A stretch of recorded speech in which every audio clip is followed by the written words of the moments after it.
अब देखो atomic models, हमने फर्स्ट क्लास में देखा था कि इलेक्ट्रॉन्स, प्रोटॉन्स और न्यूट्रॉन्स की डिस्कवरी के बारे में। अब जब ये एस्टेब्लिश हो गया कि एटम के अंदर इलेक्ट्रॉन, प्रोटॉन, न्यूट्रॉन तो होते ही हैं और भी पार्टिकल्स होते हैं, पर मेनली हमारा भी कंसर्न इन 3 पार्टिकल से ही है।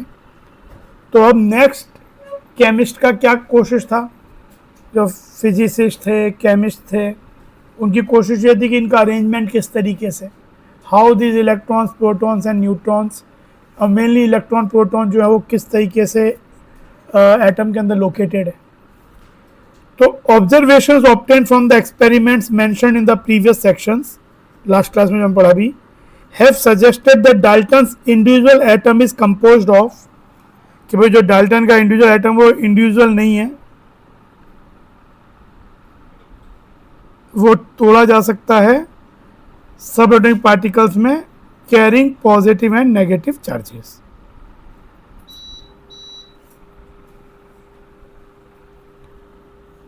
The major problem before the scientist are the discovery of subatomic particles, कि भाई ये डिस्कवर होने के बाद इलेक्ट्रॉन, प्रोटॉन, न्यूट्रॉन कि एक तो एटम स्टेबल का कारण क्या है, ये नेगेटिव चार्जेस हैं, पर चार्जेस किस तरह से हैं कि अल्टीमेटली एटम स्टेबल है। स्टेबल है ये तो मालूम ही है क्योंकि चीज़ एग्जिस्ट कर रही है। अब स्टेबिलिटी के reasons, to compare the behaviour of elements in terms of both physical and chemical properties, to explain the formation of different kinds of molecules। भाई ये तो मालूम है कि हाइड्रोजन एटम है, पर यह भी देखा गया कि हाइड्रोजन गैस जो है वो H2 फॉर्म में मिलता है, ऑक्सीजन गैस O2 में मिलता है, फिर कार्बन डाइऑक्साइड भी है जिसमें कार्बन ऑक्सीजन का एटम है।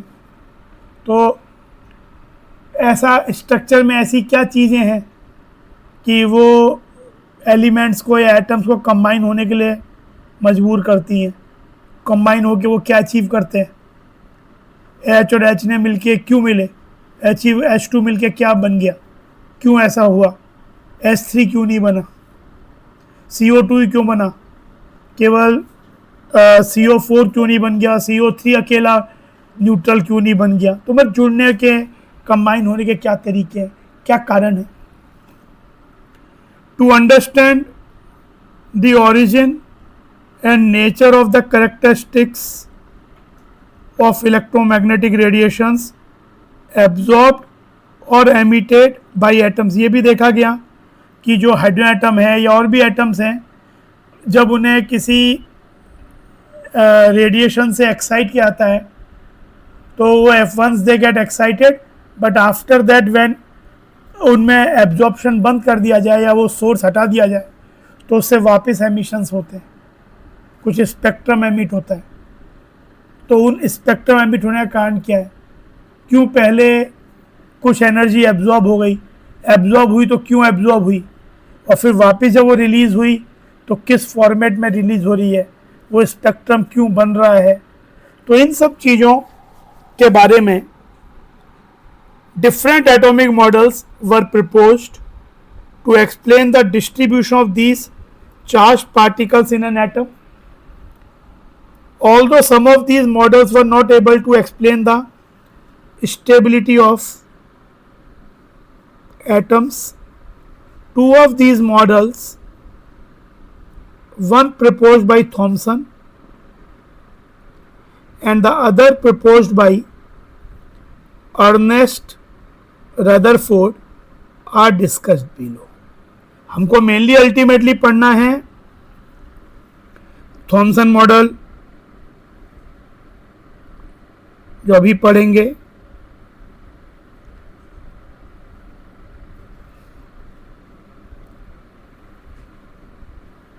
रदरफोर्ड मॉडल,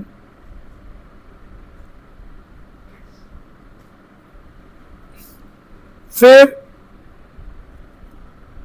इसके और बोर्स मॉडल के पहुंचने के बीच में देयर वर सम डेवलपमेंट्स, जिन्होंने बोर मॉडल का फ्रेमवर्क बनाया।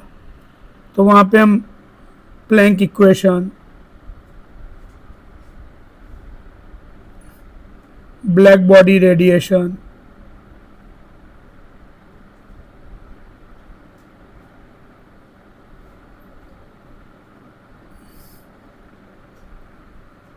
फोटो इलेक्ट्रिक इफेक्ट,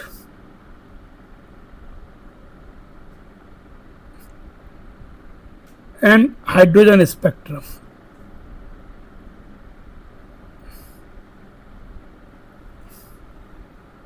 इसका फिर बोर्स मॉडल पढ़ेंगे।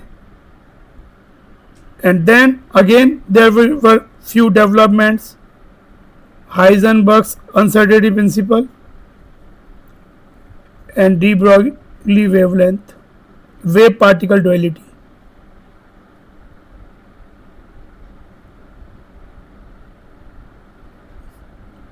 which led to wave mechanical model, quantum model।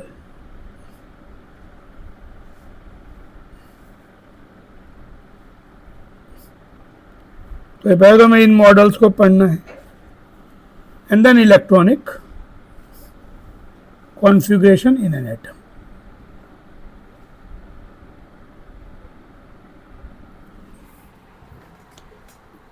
तो अभी सबसे पहले थॉमसन मॉडल, थॉमसन ने के जो डिस्चार्ज ट्यूब एक्सपेरिमेंट हो किया, उससे इलेक्ट्रॉन का स्पेसिफिक चार्ज मिला, इलेक्ट्रॉन के बारे में भी कंफर्मेशन हुआ।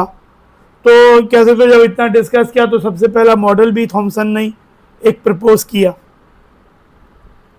वो मॉडल क्या है? Thomson model of atom. Thomson का कहना क्या था? J Thomson in 1898 proposed that an atom possesses a spherical shape। पहली बात तो जो एटम है वो खुद स्फेरिकल है, जिसका रेडियस अप्रोक्सीमेटली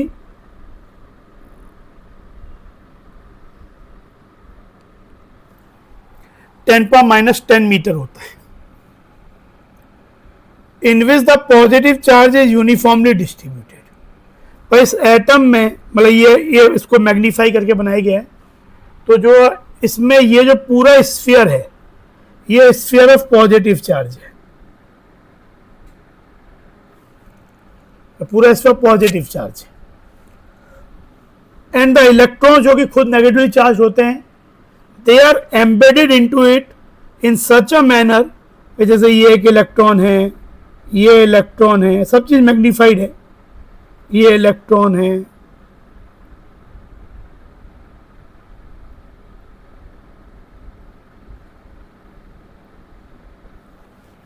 और ये इस तरह से लोकेटेड है। भाई पॉजिटिव और नेगेटिव जब आप आपस में अट्रैक्ट करेंगे तो इनको इस तरह से ये अपने आप को अरेंज कर लेते हैं कि जो मोस्ट पॉसिबल स्टेबल अरेंजमेंट हो इस पॉजिटिव और नेगेटिव चार्ज का, वो अलाइन कर लेते हैं अपने हिसाब से, जिसमें एनर्जी सबसे मिनिमम हो जाए, स्टेबिलिटी मैक्सिमम हो जाए। जितना नेगेटिव चार्ज है उतना पॉजिटिव चार्ज है। तो this is able to explain the neutrality of atom। stability on the basis of electrostatic force बता रहा है। स्फेरिकल शेप में है, साइज के बारे में बता रहा है। इस मॉडल को प्लम पुडिंग, रेजिन पुडिंग या वाटरमेलन मॉडल भी कहते हैं। प्लम पुडिंग मॉडल इसलिए कि बोलते हैं भाई कोई आपने पुडिंग बनाई, उसमें पुडिंग तो पूरा पॉजिटिव चार्ज हो गया और प्लम्स उसमें इलेक्ट्रॉन्स हो गए। वाटरमेलन पूरा हो गया, उसके अंदर सीड्स इलेक्ट्रॉन्स हो गए। रेजिन पुडिंग में पुडिंग पॉजिटिव स्फीयर हो गया और रेजिन्स इलेक्ट्रॉन्स हो गए। This model can be visualised as pudding और watermelon of positive charge with plums or seeds bracket में electrons embedded into it. An important feature of this model is that mass of the atom is assumed to be uniformly distributed over the atom. कि ये इसमें जो positive charge है यही mainly मास भी carry कर रहा है और जो मास है वो इस स्फीयर में यूनिफॉर्मली डिस्ट्रीब्यूटेड है. मतलब ये जो पूरा स्फीयर है जो बनाया कि एक पूरा भरा हुआ स्फीयर है, सॉलिड स्फीयर की तरह, जिसमें चार्ज पॉजिटिव है इस स्फीयर का और मास भी ऑलमोस्ट पूरा का पूरा उसी के अंदर है, यूनिफॉर्मली डिस्ट्रीब्यूटेड. हाँ, इलेक्ट्रॉन्स क्योंकि बहुत कम मास के पार्टिकल्स हैं वो उसमें स्पेस डिफरेंट दूरी पे लोकेटेड हैं, लाइक रेजिन्स या प्लम्स या सीड्स, और वो इलेक्ट्रॉन और जो पॉजिटिव चार्ज है वो इस तरह से अपने आप को अरेंज किए हुए हैं कि जो मोस्ट पॉसिबल स्टेबल अरेंजमेंट मिल सके, एंड दैट इज उनकी स्टेबिलिटी हो गई. Although this model was able to explain the overall neutrality of the atom, but was not consistent with the results of later experiment. एक तो Rutherford ने experiment किया था. Rutherford Thompson का ही one of the student था. तो जब Thompson अपना एक्सपेरिमेंट या अपना मॉडल है तब तो उसने काफ़ी हामी भरी कि हाँ सही बात बोल रहे हैं आप. लेकिन जब अलग से उसने चुपके से अपना एक अलग एक्सपेरिमेंट किया टू प्रूव या to in fact not prove, to check कि इनका जो मॉडल है वो करेक्ट है नहीं है, तो एक रदरफोर्ड ने एक्चुअली एक एक्सपेरिमेंट किया था. तो उसने उस एक्सपेरिमेंट में कुछ मतलब ही वॉज नॉट श्योर कि मॉडल सही है या गलत है, पर उसके कुछ एक्सपेक्टेशंस थे कि अगर थॉमसन का मॉडल करेक्ट है तो मेरे एक्सपेरिमेंटल फाइंडिंग्स कुछ इस तरीके के होने चाहिए, और अगर कुछ अलग मिले तो फिर उसने उसको फिर आंसर किया कि अलग क्यों मिल रहे हैं. तो अभी बात देखी जा सी देर में. तो ये हो गया. प्लस एक एक्सपेरिमेंट और भी किया गया. एक चीज़ देखा गया कि अभी हम आगे पढ़ेंगे photo electric effect. Photo electric effect क्या होता है? जब किसी भी मेटल सरफेस को आप रेडिएशन से इंसिडेंट करते हो तो अगर उन रेडिएशंस के पास सफिशिएंट एनर्जी है तो देखा गया कि instantaneously electrons are emitted from that metallic surface. इस चीज़ को फोटो इलेक्ट्रिक इफेक्ट बोलते हैं, आगे डिटेल में पढ़ेंगे. पर यह देखा गया कि जैसे इससे पहले ये जो थॉमसन का मॉडल है, इससे पहले एक मॉडल और भी सजेस्ट किया गया था. लेनार्ड ने एक मॉडल सजेस्ट किया था. उसने बोला इलेक्ट्रॉन प्रोटॉन दोनों ही पार्टिकल्स की तरह हैं, लेकिन और दोनों ही पार्टिकल की तरह की रीजन में फैले हुए हैं. मतलब ऐसे ये तो क्या बोल रहा है कि पॉजिटिव चार्ज एक स्फीयर है, पूरा सॉलिड स्फीयर है, उसमें इलेक्ट्रॉन्स एम्बेडेड है. वो ये बोला कि दोनों ही पार्टिकल्स की तरह छोटे छोटे पार्टिकल्स हैं और आपस में अट्रैक्शन फोर्स उनको होल्ड कर रहा है. पर जो ये फोटो इलेक्ट्रिक एक्सपेरिमेंट है उसमें ये देखा गया कि जब भी एमिट होता है मेटल सरफेस से तो इलेक्ट्रॉन्स एमिट होता है. अगर मान लो लेनार्ड का मॉडल करेक्ट है कि इलेक्ट्रॉन भी पार्टिकल की तरह है, प्रोटॉन भी पार्टिकल की तरह है,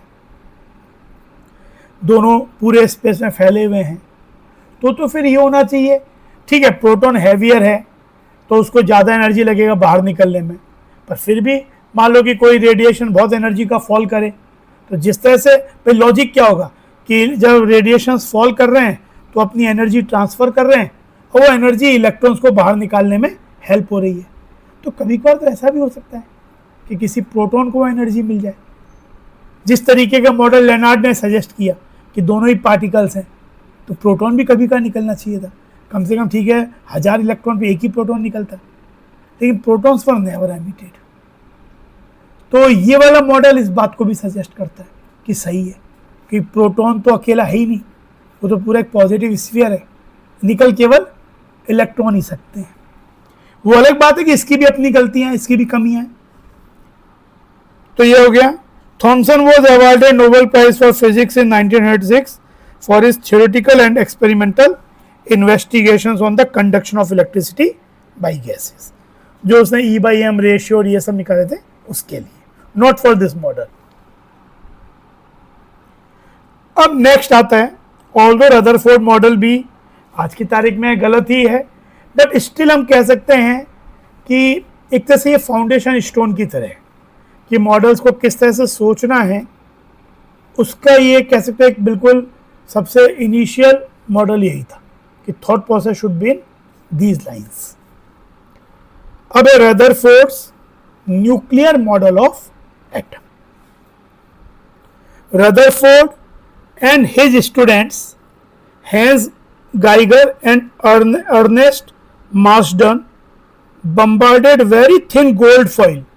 Very thin gold foil मतलब आप सोच लो कि एक एटम की जो थिकनेस है, एक एटम की थे, हमने एटम की साइज क्या बोली है, 10⁻10 मीटर.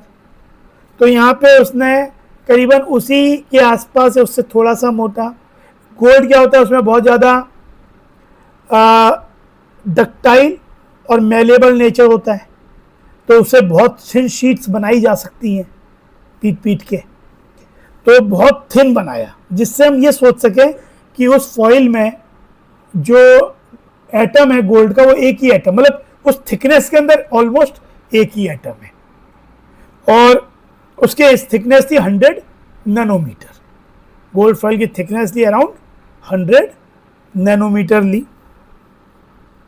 रदरफोर्ड्स इसको बोलते हैं, ये जो एक्सपेरिमेंट था it is famously known as alpha particle scattering experiment. Alpha particles क्या होते हैं, मैंने पहले बताया, अल्फा पार्टिकल्स है हीलियम, न्यूक्लियर हीलियम एटम से जब दोनों इलेक्ट्रॉन निकाल लिए जाते हैं तो जो बच जाता है helium 2+, that is alpha particle. Radio active material है, हाई एटॉमिक नंबर के रेडियो एक्टिव सब्सटेंस जब एमिशंस देते हैं तो दे एमिट अल्फा पार्टिकल. तो एक्चुअली अल्फा पार्टिकल एमिशन के लिए हमने रेडियो एक्टिव मटेरियल पे डिपेंड भी किया, जनरेटर वही थे. हालांकि फिर अल्फा पार्टिकल को हमें हाईली एनर्जाइज करना था, तो then they were pass through a chamber कि जहाँ पे हाई पोटेंशियल डिफरेंस के थ्रू, अभी आगे मैं समझाऊंगा कि चार्ज पार्टिकल को हाई पोटेंशियल डिफरेंस के थ्रू पास किया जाए दो प्लेट्स के बीच में. प्लेट्स के पोटेंशियल शुड बी, प्लेट्स की जो पॉजिटिव और नेगेटिव टर्मिनल है वो अकॉर्डिंगली एडजस्ट करना पड़ेगा. But then those positively charge particles can be accelerated and can be energised.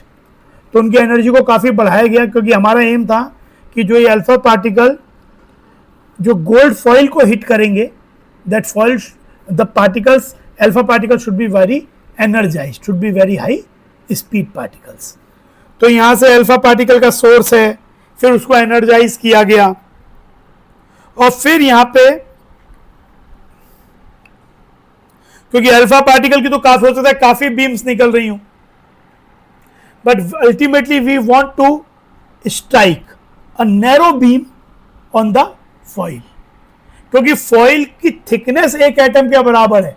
पर अगर एक पूरी फॉइल है, सपोज एक फॉइल इस तरीके की है, इसमें तो बहुत से एटम हो सकते हैं, तो हम ये चाहते थे कि वो जो बीम है वो बीम इतनी थिन हो जाए कि ऑलमोस्ट सोच सकें कि वो बिल्कुल उसी जो एटम है उसी के एक एटम के रीजन में ही बीम कॉन्सेंट्रेटेड है.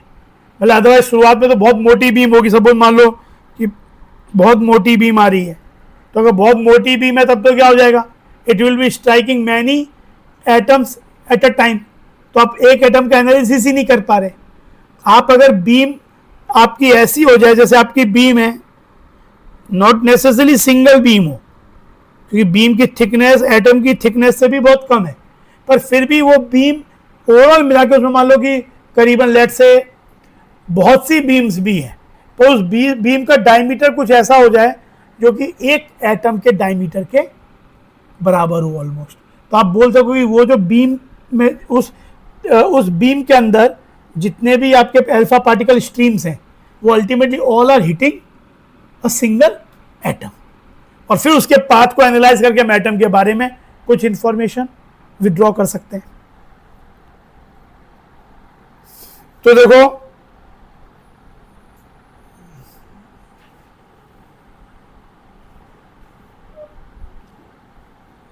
फेमस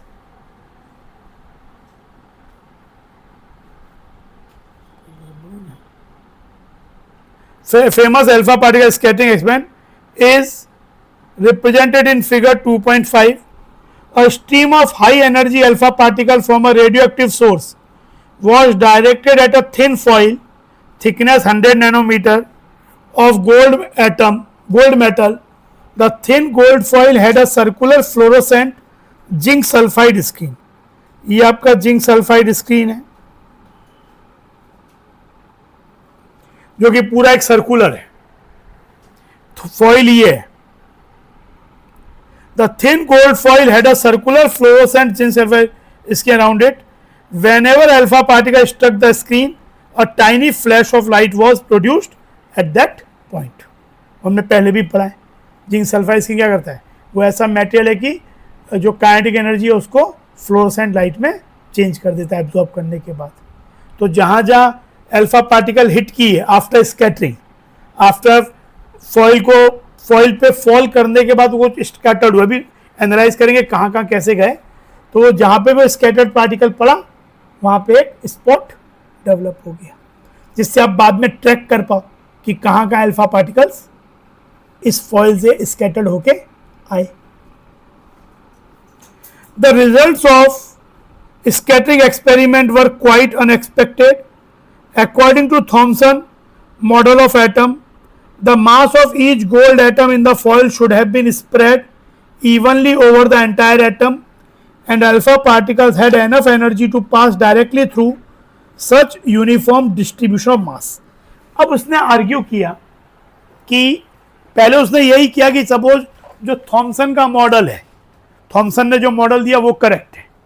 तो थॉमसन के मॉडल के हिसाब से क्या था भाई, थॉमसन ये कह रहा है कि जो पूरा मास है एटम का वो उस पॉजिटिव, एक तो पूरा जो एटम है वो स्फीयर ऑफ पॉजिटिव चार्ज है. Almost whole mass of the atom is distributed in that region. तो यानी सपोज यहाँ पे बहुत से एटम्स हैं, ये थिन फॉइल है, पर अगर हम बात करें एक एटम की, तो अगर थॉमसन का मॉडल करेक्ट है तो क्या हुआ, ये एटम है मास यूनिफॉर्मली डिस्ट्रीब्यूटेड है. आप इस पे हाईली एनर्जेटिक अल्फा पार्टिकल की स्ट्रीम स्ट्राइक हो रही है. तो एक तो ऐसा सोच सकते हो कि आपके पास एक कार्डबोर्ड है, कार्डबोर्ड में क्या होता है, मास यूनिफॉर्मली डिस्ट्रीब्यूटेड होता है. मतलब एक मैक्रोस्कोपिक लेवल पे सोचो तो और उसमें आप कोई एक हाई एनर्जी हाई स्पीड की बुलेट हिट करो तो आप क्या एक्सपेक्ट करते हो कि बुलेट आएगा, इससे क्रॉस कर जाएगा, थोड़ी सी एनर्जी आफ्टर हो सकता है कॉलिजन करने के बाद थोड़ी सी एनर्जी कम होके हल्की सी कम स्पीड से सीधा ही चला जाएगा. यही क्योंकि अगर थॉमसन मॉडल करेक्ट है तो थॉमसन भी ये कह रहा है कि एटम के अंदर मास यूनिफॉर्मली डिस्ट्रीब्यूटेड है. यानी ऐसा नहीं कि कोई कम मास का स्पेस है, कोई खाली स्पेस है, पूरे में ही मास है.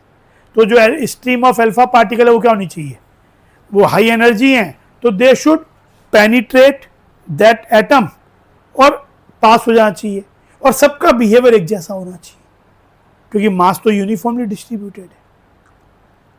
पर रदरफोर्ड ने जो ऑब्जर्व किया वो कुछ अलग ही ऑब्जर्व किया. रदरफोर्ड ने क्या ऑब्जर्व किया, most of the alpha particles pass through the foil undeflected. बोलोगे ये तो हम भी बोल रहे हैं एक तरह से दिखाया तो इसमें क्या नई बात है, बात सही है. ये तो एक्सपेक्ट हमें क्या था कि मोस्ट ऑफ द पार्टिकल, सभी पार्टिकल एक जैसे सीधे चले जाने चाहिए, हम अभी भी यही बोल रहे थे, और ऑलमोस्ट सेम एनर्जी से या थोड़ी सी कम एनर्जी से. तो ये वाला बात इतना क्लियर नहीं कर रहा, ये तो हम सोच रहे थे. A small fraction of the alpha particle was deflected by small angle. अब जासी बात कि बहुत थोड़े से पार्टिकल्स अवे डिफ्लेक्ट हो गए, ऐसे आ रहे स्ट्रीम, मतलब कैसे स्ट्रीम के जो मिडिल में, एटम के मिडिल में जो है उसके आसपास जो पार्टिकल, भी हम समझेंगे डायग्राम बना के और रीजनिंग समझेंगे, पार्टिकल ऐसे डिफ्लेक्ट हो, अवे डिफ्लेक्ट हो गए. और बहुत थोड़े पार्टिकल 1 out of 20,000, मतलब वो जो एक एटम के अंदर भी जो स्ट्रीम जा रही है उस स्ट्रीम में भी बहुत से अल्फा पार्टिकल्स की स्ट्रीम है उस एक एटम की साइज में भी. तो उसमें कैसे होता है 20,000 अगर अल्फा पार्टिकल स्ट्राइक कर रहे हैं तो उसमें एक अल्फा पार्टिकल ऐसा नजर आया कि वो वापस लौट गया.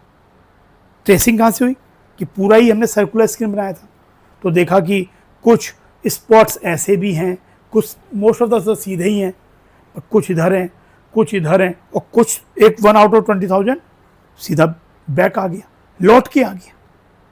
तो रदरफोर्ड ने अपने एक्सपेरिमेंट या अपने जो वर्क है उसमें सबसे एस्टोनिशिंग बात उसे यही नजर आई कि वो इसने मतलब ये बोला इस चीज़ को, उसने अपने वर्क में ये इस ऑब्जर्वेशन को इस तरह से एक्सप्लेन भी किया कि समथिंग लाइक दैट कि आप एक टिश्यू पेपर को एक बुलेट से हिट करते हो, and rather than passing bullet passing through the tissue paper it comes back and hit you.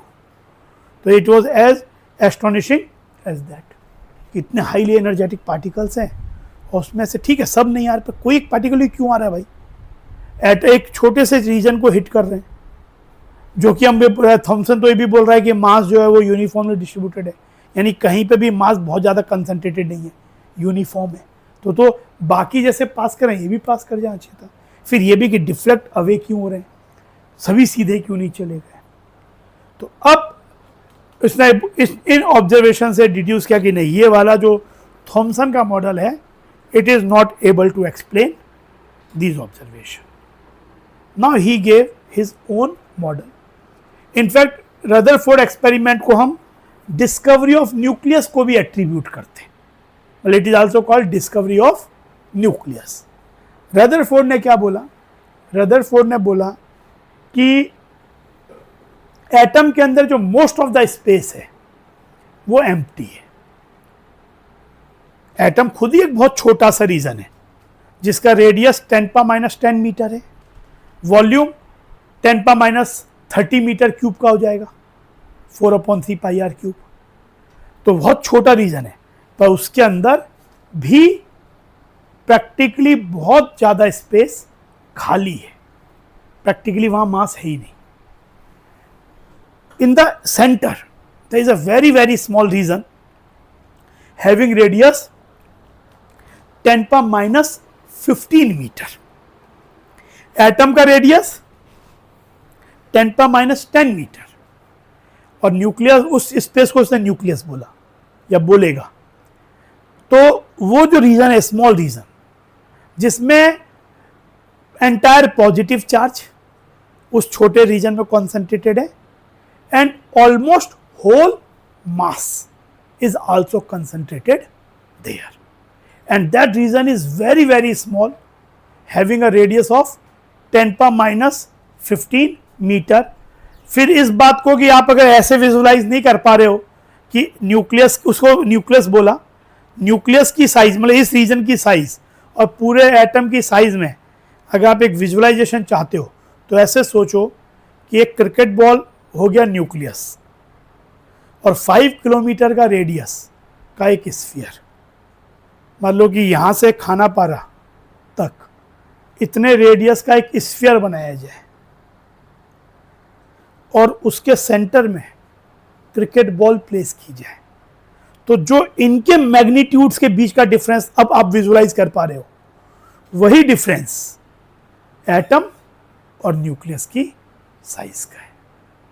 मतलब एटम के रेस्पेक्ट में, एटम खुद बहुत छोटा है, अभी तुमने दोनों को बहुत मैग्नीफाई करके विजुलाइज किया, लेकिन हमें उतनी जब चीज ही बहुत छोटी तो विजुलाइजेशन नहीं हो रहा।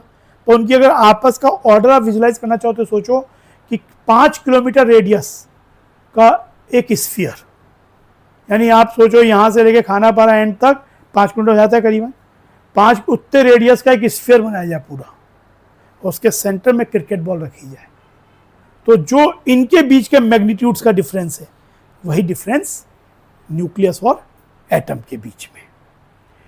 और जो ऑलमोस्ट पूरा मास है एटम का, एक तो ये न्यूक्लियस पॉजिटिवली चार्ज है क्योंकि इसके अंदर पूरा जो यही है, प्रोटॉन्स यही होते हैं, और संग में न्यूट्रॉन, क्योंकि प्रोटॉन का मास हमेशा मास ऑफ न्यूक्लियस नहीं होता, ऑलमोस्ट हमेशा नहीं होता है, केवल हाइड्रोजन को छोड़ के मास ऑफ न्यूक्लियस ज़्यादा होता है देन मास ऑफ प्रोटॉन।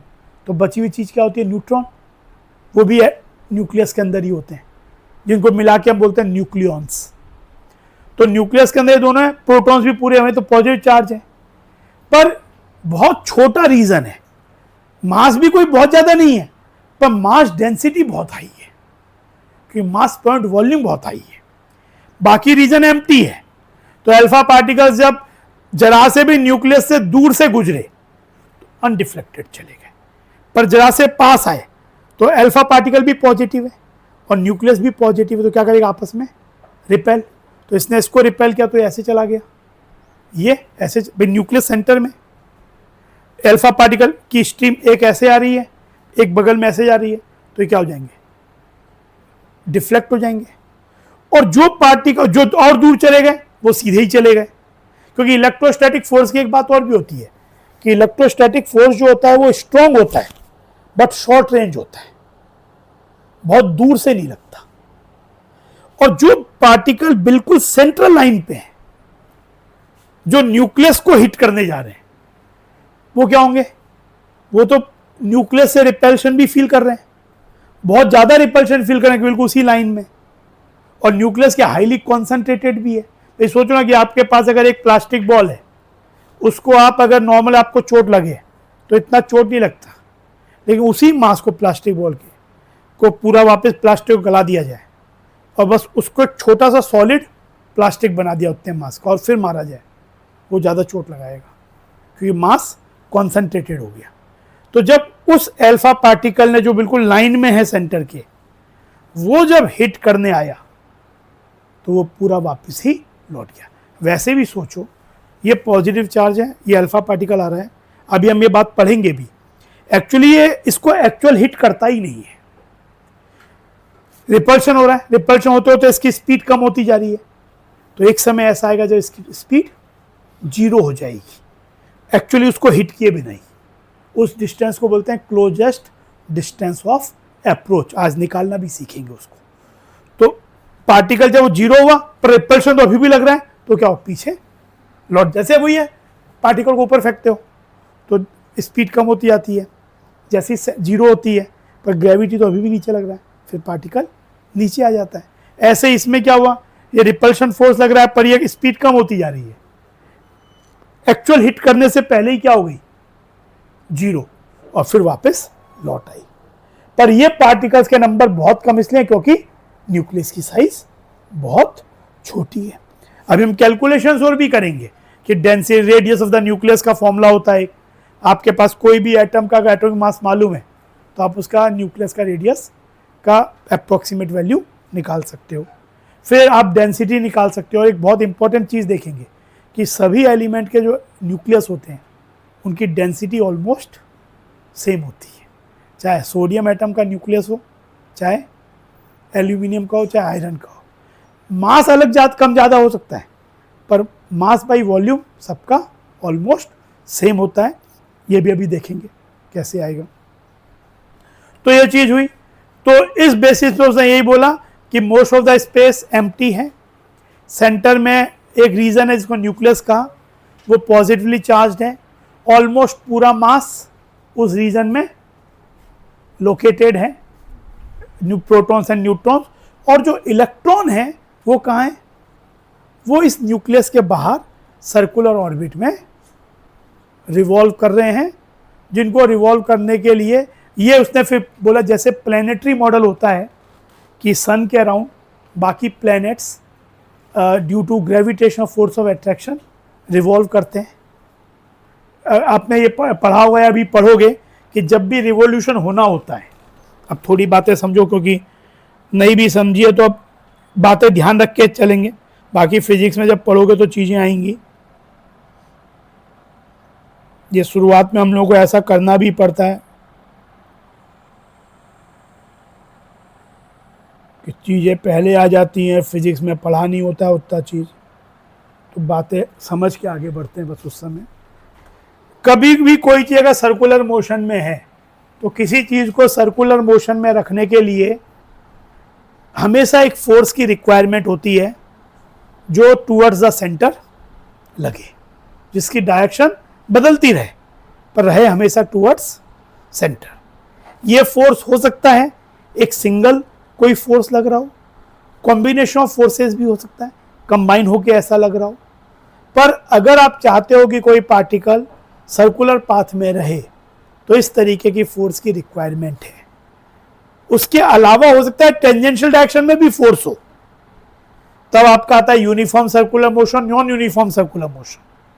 अगर केवल force that toward the centre है तब पार्टिकल यूनिफॉर्म सर्कुलर मोशन में होगा जिसकी स्पीड नहीं बदलेगी।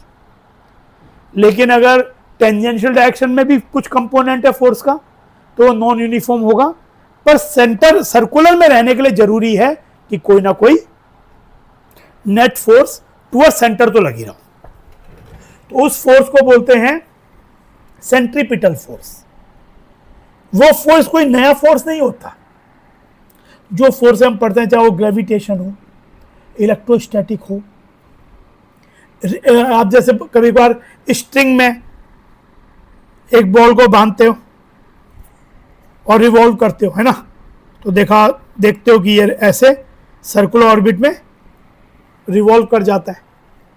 कभी आपने वो देखते हो झूला होता है एक इस तरीके का, तो जब वो रिवॉल्व करता है तो कॉनिकल पेंडुलम की तरह ऐसे बन जाता है ना, जो आप उसमें देखते हो झूला होता है, यहाँ पे इस तरीके की बन जाती है स्ट्रिंग।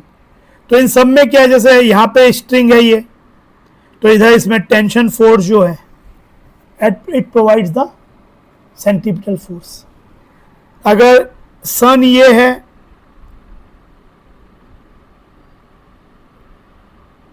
और ये प्लेनेट है, इसके अराउंड रिवॉल्व कर रहा है, तो इनके बीच में जो gravitational force of attraction G, mass of sun, mass of planet, इनके बीच का डिस्टेंस जो कि ऑलवेज अट्रैक्टिव होता है। प्लेनेट यहाँ पहुँचा तो यहाँ लगेगा, इधर पहुँचा तो ऐसे लगेगा, सेंट्रल लाइन पे होता है। It provides the centripetal force, और उसकी वैल्यू क्या होती है, mv² by mass of the particle, मतलब planet, speed of the planet by radius of the circle. Radius of the R मतलब ये डिस्टेंस। तो ये centimetre force equal to mv² by R. जो पार्टिकल सर्कुलर मोशन में है उसकी speed उस समय पे mass by radius equal to all the. एक सिंगल फोर्स हो सकता है, कई बार 2-3 फोर्सेस का कॉम्बिनेशन हो सकता है, पर that equal to centripetal force. तो earth sun system, planet sun system में gravitational force provides this centripetal force. तो यहां पे क्या चीज प्रोवाइड करेगा, अगर इलेक्ट्रॉन और न्यूक्लियस के बीच में क्या फोर्स होगा, इलेक्ट्रॉन नेगेटिवली चार्ज है, न्यूक्लियस पॉजिटिव चार्ज है, इलेक्ट्रॉन नेगेटिवली चार्ज है।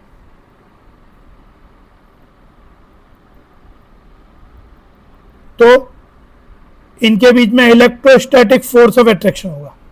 इलेक्ट्रोस्टैटिक फोर्स का फॉर्मूला पहले भी बताया था, अगर दो चार्जेस हैं Q1 Q2 separated by distance R, क्योंकि न्यूक्लियस भी एक पॉइंट चार्ज की तरह है, बहुत छोटा है, टोटल चार्ज जो भी इसका है, और इलेक्ट्रॉन तो छोटा है ही, तो इनके बीच में क्या होगा, ये दो ऐसे ही हो गए, रेडियस ये हो गया, तो फोर्स अट्रैक्शन कितना लग रहा होगा, उसका फॉर्मूला होता है K Q1 Q2 बाई, बस इलेक्ट्रोस्टैटिक फोर्स में ये बात होती है कि ये अट्रैक्टिव भी हो सकता है अगर दोनों अपोजिट हैं, एक प्लस एक माइनस, और दोनों अलाइक हैं, दोनों प्लस दोनों माइनस, तो रिपल्सिव होता है। ग्रेविटेशन ऑलवेज अट्रैक्टिव होता है। तो अट्रैक्टिव तो यहाँ होगा क्योंकि इलेक्ट्रॉन और ये है। तो उसने ये बोला कि जिस तरह से प्लैनेटरी मोशन है, उसको प्लैनेट्स को रोटेट करने के लिए जिस तरह से ग्रेविटेशनल फोर्स रिस्पॉन्सिबल है, इलेक्ट्रॉन्स को रिवॉल्व करने के लिए ये इलेक्ट्रोस्टैटिक फोर्स, जो कि ऑलवेज टुवर्ड्स सेंटर लगेगा, and that will be equal to mass of electron, speed of electron by r, ये हो जाएगा। तो इस कारण से इलेक्ट्रॉन रिवॉल्व कर पा रहा है, स्टेप हो पा रहा है। लेकिन अब एक प्रॉब्लम थी, एक मैक्सवेल्स की इलेक्ट्रोमैग्नेटिक थ्योरी होती है, अभी डिटेल में नहीं जाना है उस बारे में, लेकिन वेल प्रूवन थ्योरी है कि जब भी कोई चार्ज्ड पार्टिकल एक्सेलरेट करता है, जब भी कोई चार्ज्ड पार्टिकल एक्सेलरेट करता है, it radiates energy in the form of electromagnetic radiations. मतलब ये कुछ रेडिएशन, एक accelerated charge particle radiates radiation. ये मैक्सवेल की एक बहुत प्रूवन थ्योरी है, उस समय तक प्रूव की जा चुकी थी। तो बोला कि अगर इस थ्योरी को अकाउंट में लिया जाए, क्योंकि इलेक्ट्रॉन तो चार्ज्ड है, तो इलेक्ट्रॉन जब सर्कुलर मोशन में है, अगर पार्टिकल सर्कुलर मोशन में यूनिफॉर्म भी मूव कर रहा हो, यूनिफॉर्म सर्कुलर मोशन का मतलब होता है पार्टिकल की स्पीड अनचेंज्ड, स्पीड नहीं बदल रही, यानी v स्पीड से रोटेट कर रहा है, पर पार्टिकल की वेलोसिटी तो बदल ही रही है, कि पार्टिकल की डायरेक्शन चेंज हो रही है। पार्टिकल पहले मान लो इस तरफ मूव कर रहा था, फिर पार्टिकल ऐसे मूव कर रहा है, फिर पार्टिकल ऐसे मूव कर रहा है, ऐसे कर रहा है, सर्कुलर पाथ है, ऐसे कर रहा है, तो डायरेक्शन तो बदल रहा है। तो अगर मैग्नीट्यूड स्पीड का सेम भी हो पर डायरेक्शन भी बदले, तो वेलोसिटी क्या बोलोगे? Changing, because velocity has direction as well as speed, है ना। मैग्नीट्यूड, स्पीड आपका वो है जो कि वेलोसिटी का मैग्नीट्यूड होता है, पर वेलोसिटी वेक्टर क्वांटिटी है, मैग्नीट्यूड भी, डायरेक्शन बदल रही है। तो ये आपका हो गया कि स्पीड सेम है लेकिन वेलोसिटी बदल रही है। अच्छा, वेलोसिटी अगर बदल रही है तो definitely there has to be acceleration. तो एक्चुअली इस तरीके का एक्सेलरेशन जो कि वेलोसिटी वेक्टर के परपेंडिकुलर लगे, अगर वेलोसिटी सपोज इस डायरेक्शन में है और एक्सेलरेशन इसके परपेंडिकुलर है, आइदर दिस या नीचे, एक्सेलरेशन परपेंडिकुलर, फोर्स भी परपेंडिकुलर हो गया, तो ये वाला फोर्स इस वेलोसिटी को तो बदलेगा, पर ये इसकी डायरेक्शन बदलेगा, बट इसकी स्पीड को नहीं बदलेगा। ऐसा फोर्स जो कि वेलोसिटी के परपेंडिकुलर लग रहा हो, it changes the direction of velocity but does not change its magnitude. Magnitude बदलने के लिए आपको ऐसा फोर्स चाहिए जो या तो वेलोसिटी, मतलब वेलोसिटी की डायरेक्शन में कोई फोर्स चाहिए। जैसे अगर फोर्स इस तरफ है तो उसका एक कंपोनेंट यहां हो जाएगा, एक इधर हो जाएगा, तब ये वाला कंपोनेंट सेंट्रीपिटल का काम करेगा, पर ये वाला फोर्स स्पीड बदलने का काम करेगा। अब सेम डायरेक्शन में है तो बढ़ाएगा, अपोजिट है तो डीएक्सेलरेट करेगा। लेकिन अगर स्पीड वेलोसिटी की डायरेक्शन में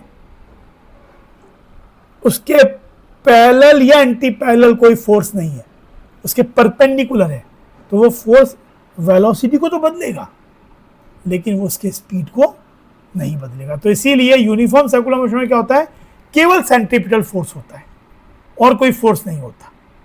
तो वो केवल डायरेक्शन बदलता रहता है, परपेंडिकुलर रखता है, लेकिन स्पीड नहीं बदलता। तो पर यानी सर्कुलर मोशन जब भी है, कहने का मतलब चाहे यूनिफॉर्म हो चाहे नॉन यूनिफॉर्म हो, वो एक्सेलरेटेड तो है ही, बिना एक्सेलरेशन के सर्कुलर मोशन हो ही नहीं सकता, क्योंकि यूनिफॉर्म सर्कुलर मोशन में भी स्पीड फिक्स है, वेलोसिटी बदल रही है। भाई सर्कुलर मोशन में कुछ हो ना हो, सेंट्रीपिटल फोर्स तो होगा ही, और सेंट्रीपिटल फोर्स है तो एक्सेलरेशन होगा ही। एक्सेलरेशन मतलब जो इलेक्ट्रॉन है वो एक्सेलरेटेड है। हमने मैक्सवेल की थ्योरी क्या कहती है, accelerated charge particle radiates energy in the form of radiation. तो ये बोला था कि अगर ये इलेक्ट्रॉन चार्ज पार्टिकल है, इसमें कोई डाउट नहीं है, श्योरिटी है, सर्कुलर मोशन में तो डेफिनेटली एक्सेलरेटेड है, इसमें भी कोई डाउट नहीं है, तो इसकी तो एनर्जी कम होती जानी चाहिए रेडिएशंस होते हुए। तो कुछ देर बाद एक कैलकुलेटर किया गया कि अगर वो सब बातें मानते हैं जो मैक्सवेल की थ्योरी की बातें सही हैं, जो कि हैं, तो इस इलेक्ट्रॉन की जो लाइफ स्पैन है, कि मतलब वो स्टार्ट कहीं से करता है तो धीरे धीरे उसका रेडियस कम होता जाएगा और फाइनली वो जाके न्यूक्लियस के अंदर फॉल कर जाएगा और उसकी जो लाइफ स्पैन है it should be of the order of 10⁻⁸ second. इतने देर में ही स्वाहा हो जाएगा उसका। तो स्टेबल तो है ही नहीं एटम फिर तो। और जो मॉडल अब बन गया, अगर इलेक्ट्रॉन जाके न्यूक्लियस के अंदर ही गिर गया तो it is nothing but miniature model of Thomson. Thomson तो यही बोल रहा है कि न्यूक्लियस जो एटम है पूरा क्या है, पॉजिटिव चार्ज है, स्फीयर है और इलेक्ट्रॉन उसके अंदर एम्बेडेड है। तो वही बन गया मिनिएचर मॉडल ऑफ थॉमसन, यानी एटम स्टेबल हो गया। पर ये वाली बात तो फिर रदरफोर्ड एक्सपेरिमेंट की फाइंडिंग्स इस बात को एक्सप्लेन नहीं कर रही। तो रदरफोर्ड ने उस बात से एक्सप्लेन किया, पर रदरफोर्ड का एक ड्रॉबैक ये था कि वो स्टेबिलिटी ऑफ एटम को एक्सप्लेन नहीं कर पाया कि ये जो मॉडल है उसमें स्टेबिलिटी कैसे आई। अच्छा, अब कोई बोलता है कि यार जब रोटेशन से ही दिक्कत हो रही है, भाई घूमने ही से तो दिक्कत हो रही है कि सर्कुलर मोशन में है, तो ऐसा मान लो कि न्यूक्लियस है सेंटर में और इलेक्ट्रॉन स्टैटिक है, पर ये भी काम नहीं करेगा। फिर तो एट्रैक्टिव फोर्स क्या करेगा, उसको अपनी तरफ खींच ही लेगा और कुछ देर बाद जाके गिर जाएगा। स्टेबल कैसे रहेगा फिर? आप अगर एक प्लस और एक माइनस को पास में रख दोगे तो वो डिस्टेंस तो कम हो जाएगी, तो अट्रैक्ट कर लेगा उसको, भाई तो स्टेबल है भाई चीज रहने। अच्छा, अब बात उठती है कि फिर ये प्लैनेटरी मोशन में बात सही क्यों है, मतलब वहां पे थ्योरी क्यों नहीं लग रही है, या वहां पे क्या चीज। तो जो अर्थ या प्लैनेट्स हैं दे आर नॉट चार्ज्ड, उनमें overall they are neutral.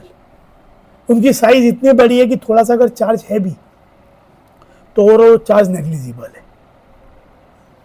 Charge तो अर्थ के अंदर भी है।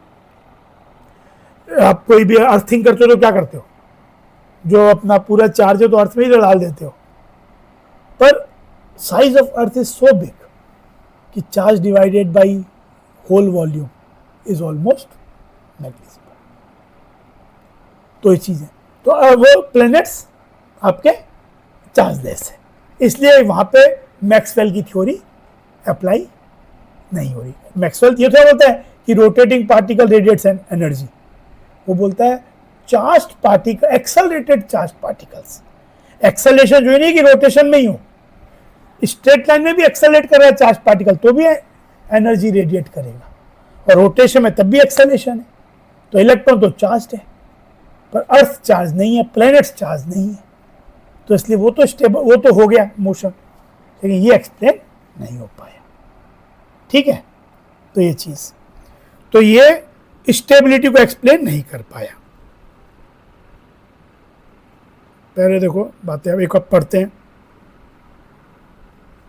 ऑन द बेसिस, ये देखो, most of the alpha particle pass through the gold foil undeflected.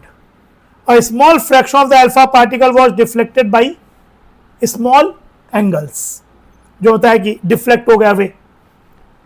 A very few alpha particles, 1 in 20,000, bounced back.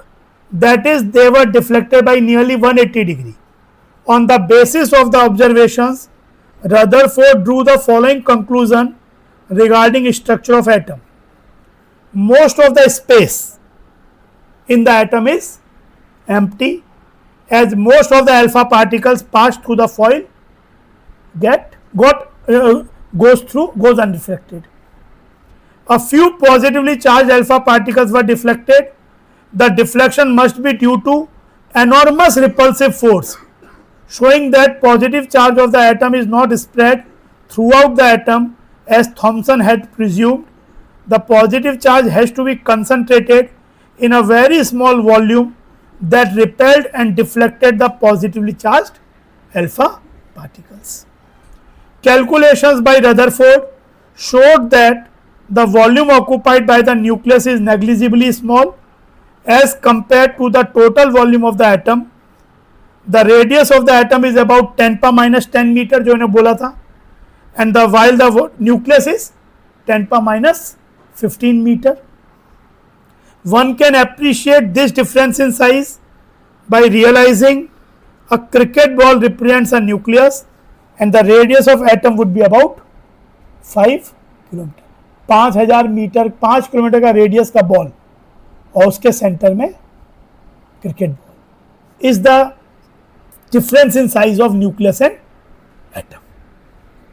On the basis of the above observation and conclusions, Rutherford proposed the nuclear model of atom.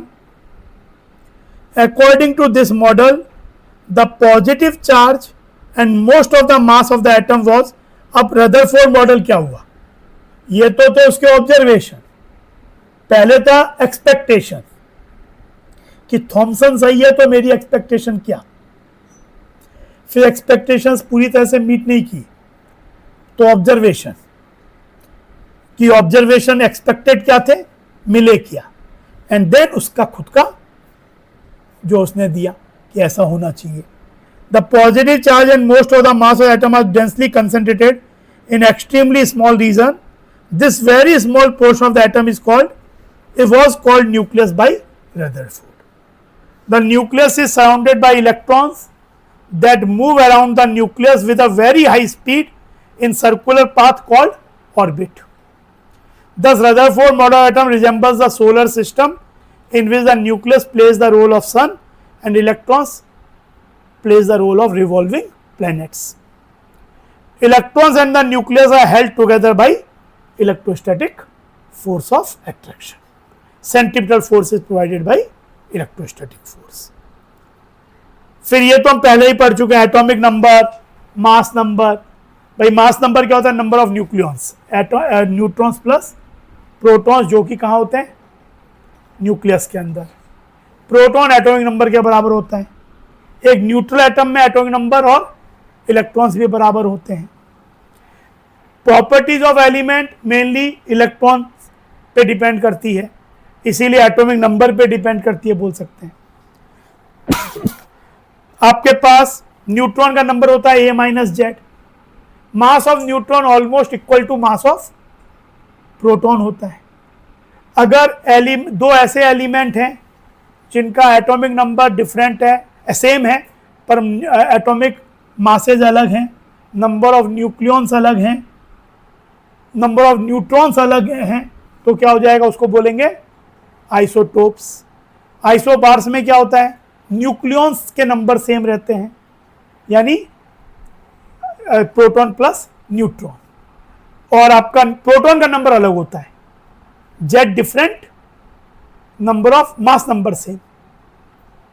Isotones में क्या होता है? Number of neutron same, A minus Z same, A minus Z same.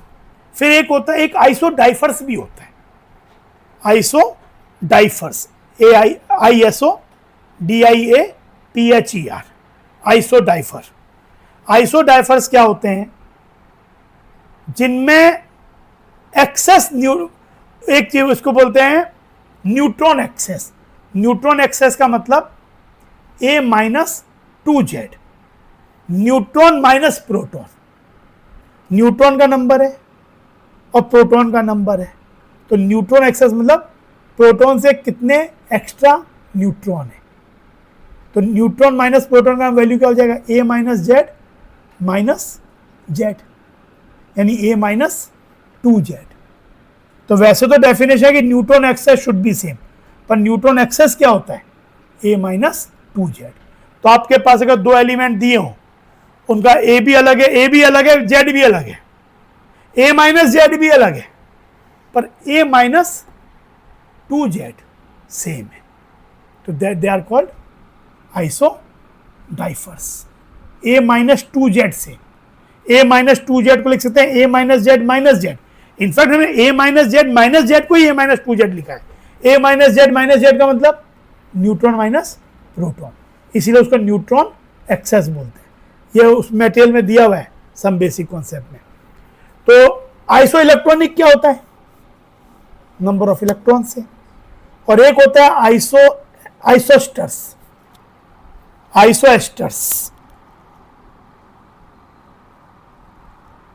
इसमें क्या होता है? दो species में नंबर ऑफ एटम सेम हो और नंबर ऑफ इलेक्ट्रॉन्स भी सेम हो. नंबर ऑफ एटम सेम हो और नंबर ऑफ जैसे आपके पास CO है और N2 है, CO2 और N2 है, सोचो इसमें क्या है, इसमें कितने प्रोटॉन, कितने नंबर ऑफ एटम्स है, 3, इसमें भी 3, इसमें इलेक्ट्रॉन्स कितने हैं, 6 प्लस 22, इसमें कितने हैं, 7 प्लस 7 प्लस 8 22। तो नंबर ऑफ इलेक्ट्रॉन्स भी दोनों में सेम है और पर मॉलिक्यूल नंबर ऑफ एटम्स भी सेम है। तो जब दोनों चीज हो तो उसको बोलते हैं आइसोस्टर्स। जैसे वाटर और CH4 आइसो इलेक्ट्रॉनिक है। CH4 में कितने इलेक्ट्रॉन है, कार्बन के 6 और हर हाइड्रोजन का 1, तो यानी 10। वाटर में कितने इलेक्ट्रॉन है, ऑक्सीजन के 8, हाइड्रोजन का 1 × 2 2 10। तो ये आइसो इलेक्ट्रॉनिक तो है, पर क्या ये एटम सेम है दोनों में? वाटर में कितने हैं, 3 पर मॉलिक्यूल, CH4 में 5। तो they are isoelectronic but they don't have, both don't have same atoms, same number of atoms per molecule, so they are not isosters, they are only isoelectronic। और कभी कभी हो सकता है कि नंबर ऑफ एटम सेम हो, carbon monoxide या कोई आपने एक बना लिया पर उनके इलेक्ट्रॉन सेम नहीं हो, वो भी आइसोस्टर्स नहीं है। दोनों चीज जब हो तो आइसोस्टर्स। तो ये हो गया। आइसोटोप जो होते हैं प्रॉपर्टी में बहुत डिफर नहीं करते, क्यों? क्योंकि एटम नंबर सेम होता है। While isobars differ a lot in their properties, क्योंकि एटम नंबर अलग होते हैं। तो ये सब चीजें तो यही बोल रहा है वो। ये क्वेश्चन होमवर्क दे रहा हूं मैं नहीं करा रहा हूं, पर कर लेना एक बार। Problem 2.1 calculate the number of protons, neutrons and electrons. ऐसे प्रॉब्लम ने पहले काफी कर चुके हैं उस समय, पर टेक्स्ट बुक का क्वेश्चन है तो प्रॉब्लम 2.2 इस नोटेशन का मतलब पहले ही बता चुका हूं मैं, है ना।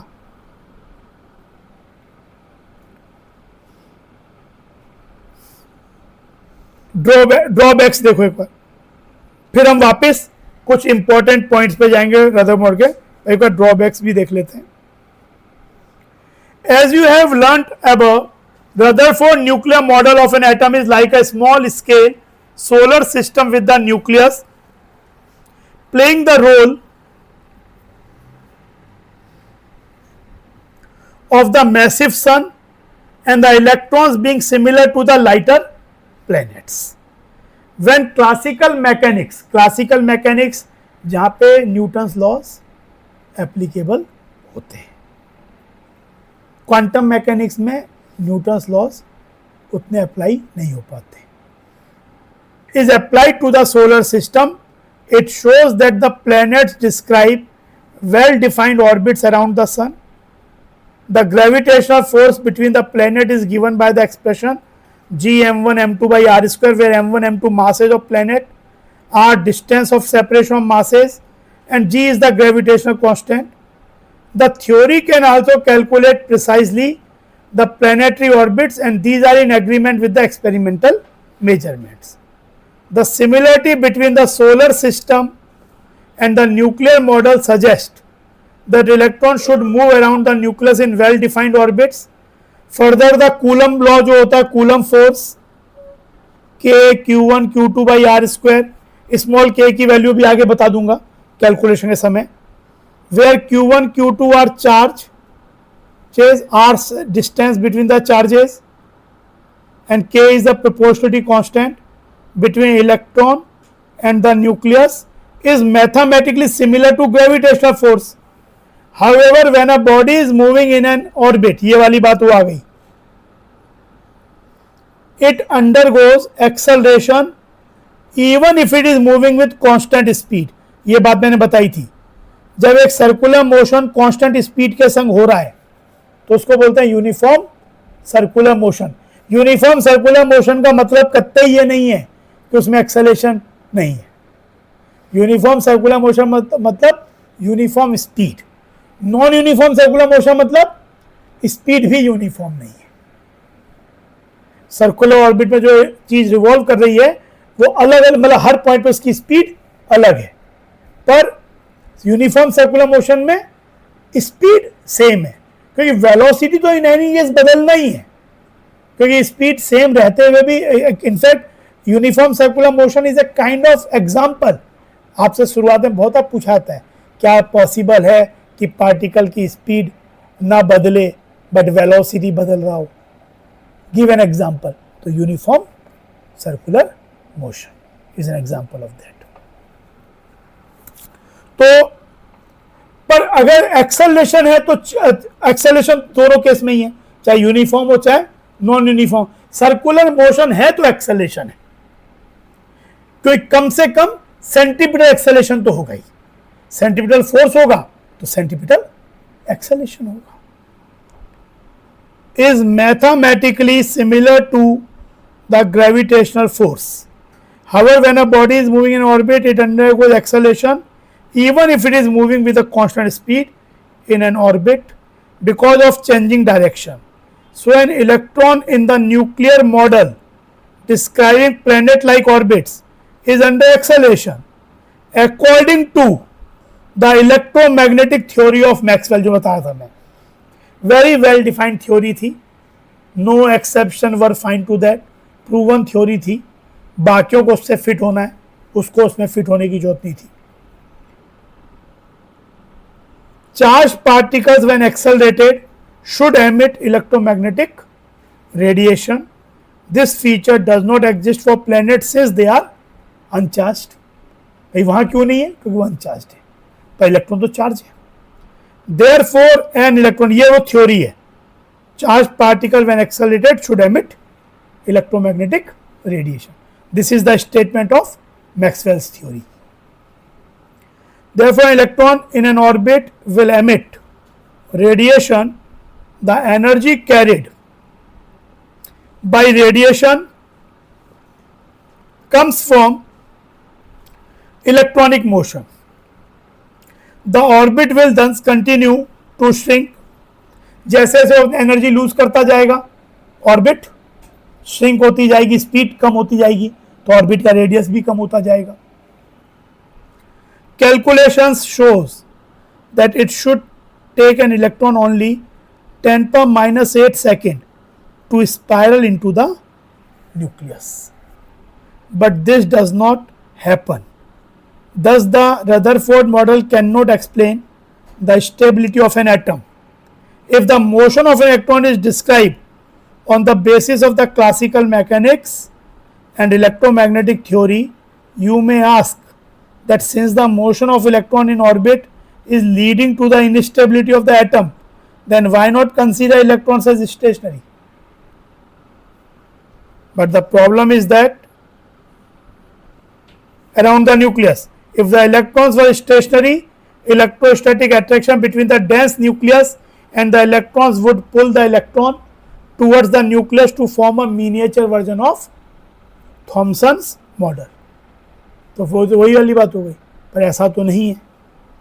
रिवॉल्व तो कर रहे हैं, कारण नहीं मालूम, एक्सप्लेन नहीं कर पा। पर यह बात तो सही है कि एम्प्टी स्पेस है और इलेक्ट्रॉन्स न्यूक्लियस के अराउंड है, न्यूक्लियस के अंदर नहीं है, उस पॉजिटिव रीजन के अंदर तो नहीं है, बाहर ही है।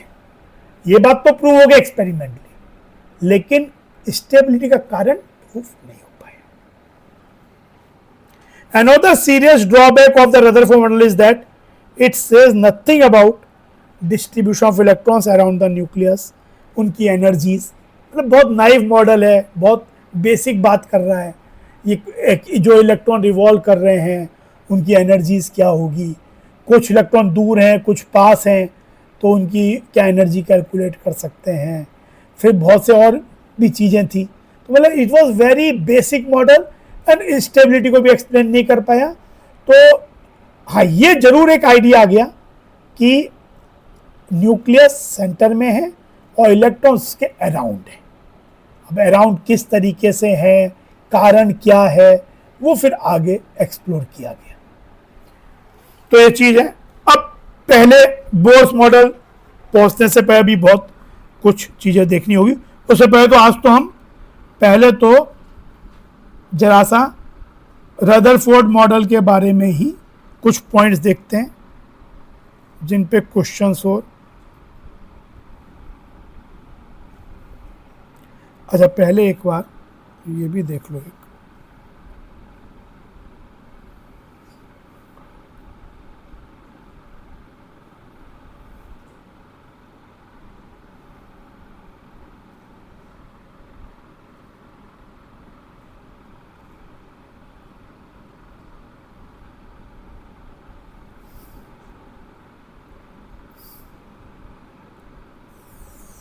Rutherford's alpha scattering experiment. The credit for the discovery of the nucleus of an atom goes to a British physicist, Lord Ernest Rutherford. Shown here is the diagrammatic view of the famous gold foil experiment conducted by Lord Rutherford. The radioactive source, rich in alpha particles, was kept in a thick lead block with a narrow. देखो यहीं पे देखो, ये चीज जो है आपका इस केस में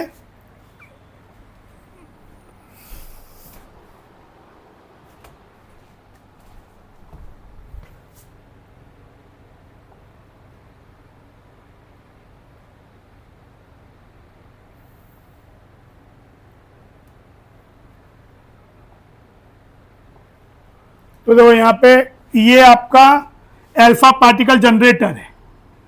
यहाँ दो स्लिट्स है जिससे उस बीम को बहुत नैरो किया गया।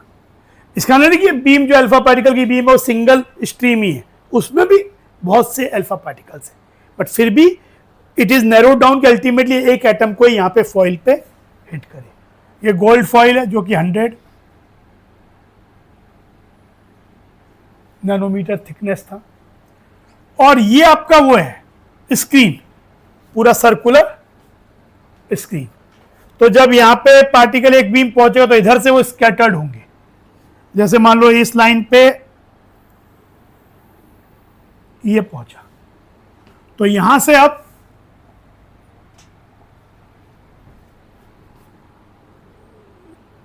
एक पार्टिकल जो बिल्कुल सेंटर हो तो क्या हुआ, वापिस ही लौट आया। मोस्ट ऑफ द, क्योंकि आपके पास ये जो बीम पहुंच रही है, ये जो बीम भी आपके पास पहुंच रही है, इस बीम में भी बहुत से अल्फा पार्टिकल्स हैं। ऐसे सोचो, इसमें भी बहुत से अल्फा पार्टिकल्स हैं, पर अब उसके अंदर मान लो बिल्कुल जो सेंटर पे हिट किया तो वो वापस आ गया। जहां से जो इधर हिट किया वो ऐसे चला गया, मतलब ये वाले अनडिफ्लेक्टेड ही चले गए। सोचो एटम की साइज बहुत छोटी है, तो ये अनडिफ्लेक्टेड ही चले गए, ये वाले अनडिफ्लेक्टेड ही चले गए। पर जो जहां से न्यूक्लियस के पास आए वो ऐसे डिफ्लेक्ट हुए। आप ऐसे सोचो, इस चीज को ऐसे देखो, अगर ये न्यूक्लियस है यहां पे और ये पूरा एटम है, सब ये पूरा एटम है, ठीक है। तो जो ये पार्टिकल्स आ रहे हैं अल्फा पार्टिकल्स स्ट्रीम,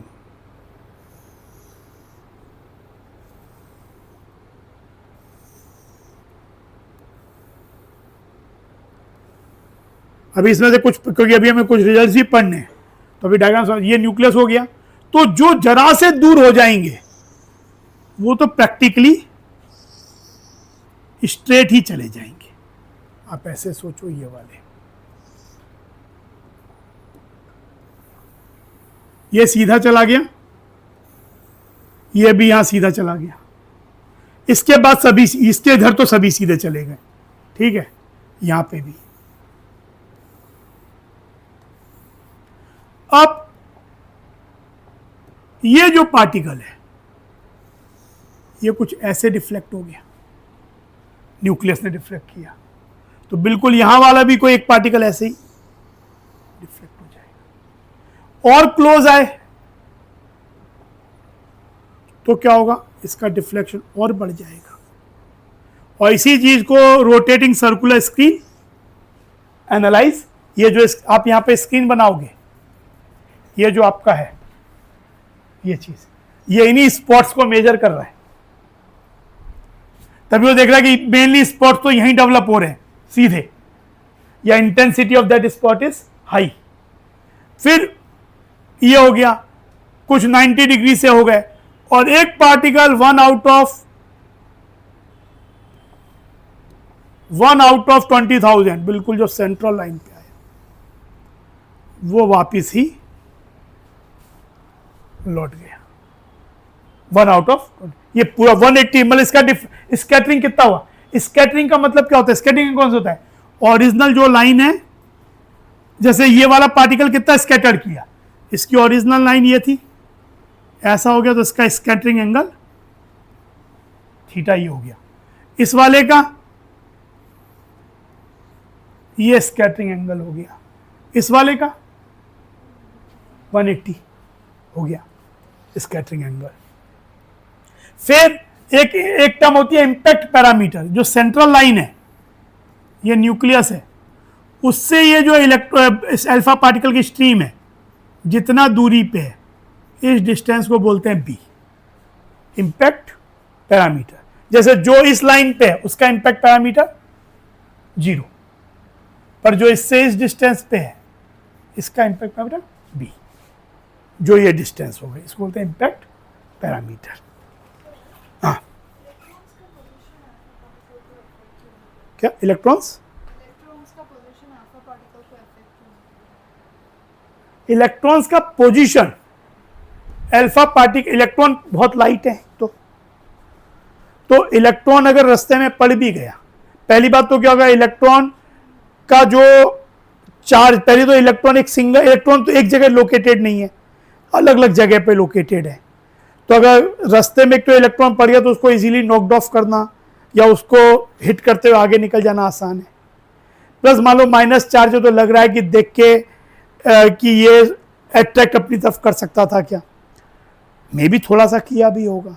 पर जो न्यूक्लियस है उसमें क्या एक सिंगल प्रोटॉन नहीं है, एक तो उसमें नंबर ऑफ प्रोटॉन्स भी ज़्यादा है, साइज बहुत छोटा है, तो चार्ज डेंसिटी बहुत हाई हो जाएगी।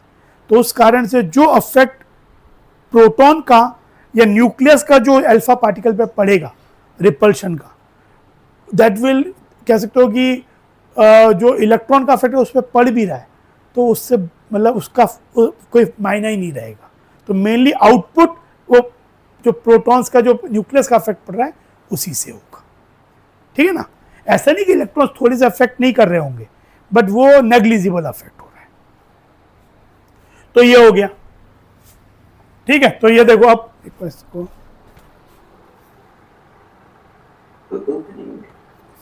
The alpha particles were confined to a narrow beam by passing them through a lead sheet with a slit. An extremely thin foil of gold was bombarded with these fast-moving alpha particles. The scattered alpha particles were detected using a rotatable detector, which has a microscope and a screen coated with zinc sulfide. The whole experimental setup was placed in an evacuated chamber to prevent scattering by the air molecules. These striking particles caused scintillations on the screen. Based on the observations, Lord Rutherford deduced these conclusions. As most of the alpha particles pass through the gold foil without any deflection, most of the space within the atoms is empty.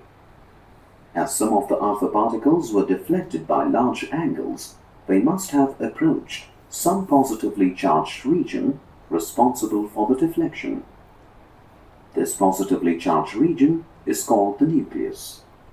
As very few alpha particles experienced a deflection, it was concluded that the volume occupied by the nucleus is very small.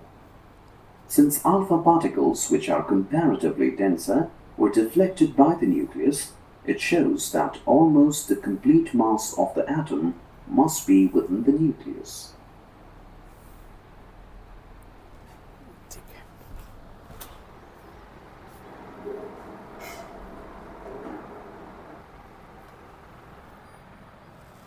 अच्छा, अब देखो, ये तो हम एक experiment setup देख लिया हमने, तो ज़्यादा क्लियरिटी आ गई हो क्या चीज़, किस तरीके से मॉडल था, किस तरह से यूज़ किया एक्सपेरिमेंट। अब सम इम्पोर्टेंट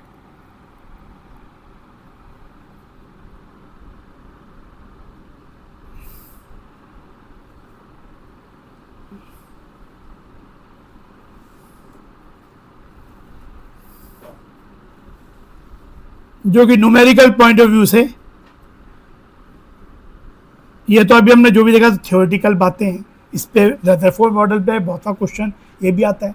कई का ये पूछते हैं कि जो बीटा पार्टिकल्स, अगर सपोज मान लो कि आप बीटा पार्टिकल की स्ट्रीम टारगेट करते तो उसकी स्कैटरिंग कैसे होती, तो वो क्या होता, वो टूवर्ड्स द न्यूक्लियस चला जाता। पर बीटा पार्टिकल इतने हैवी नहीं है तो उसका स्टडी उतना अच्छा नहीं हो पाता, वो तो खुद ही इलेक्ट्रॉन्स हो जाते हैं। अल्फा पार्टिकल तो उनका अफेक्ट भी दूसरे इलेक्ट्रॉन्स का भी अफेक्ट ज़्यादा आता है। तो अल्फा पार्टिकल्स प्रैक्टिकली न्यूक्लियस से अफेक्ट हुए, लेकिन इलेक्ट्रॉन्स जो हैं आउटर में उससे उतना अफेक्ट नहीं हुए। Some important points regarding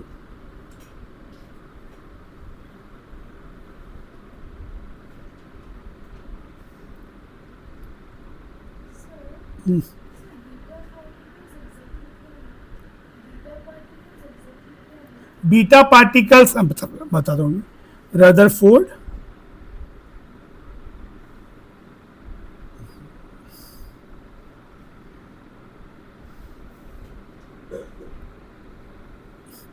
beta particle की डेफिनेशन वैसे तो यह है कि they are nuclear originated electron.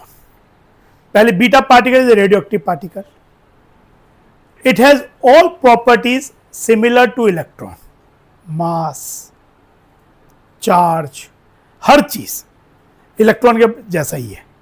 लेकिन ये कौन से इलेक्ट्रॉन है, ये वो इलेक्ट्रॉन है जो न्यूक्लियस से निकलते हैं। अब बोलोगे न्यूक्लियस में कब इलेक्ट्रॉन है, हमें तो नहीं पता ऐसा न्यूक्लियस में इलेक्ट्रॉन होते भी नहीं है, ये रहते नहीं है। लेकिन जब अनस्टेबल न्यूक्लियस होता है, अनस्टेबल न्यूक्लियस मतलब रेडियो एक्टिव सब्सटेंस, तो इनस्टेबिलिटी वो हम बाद में पढ़ेंगे कारण।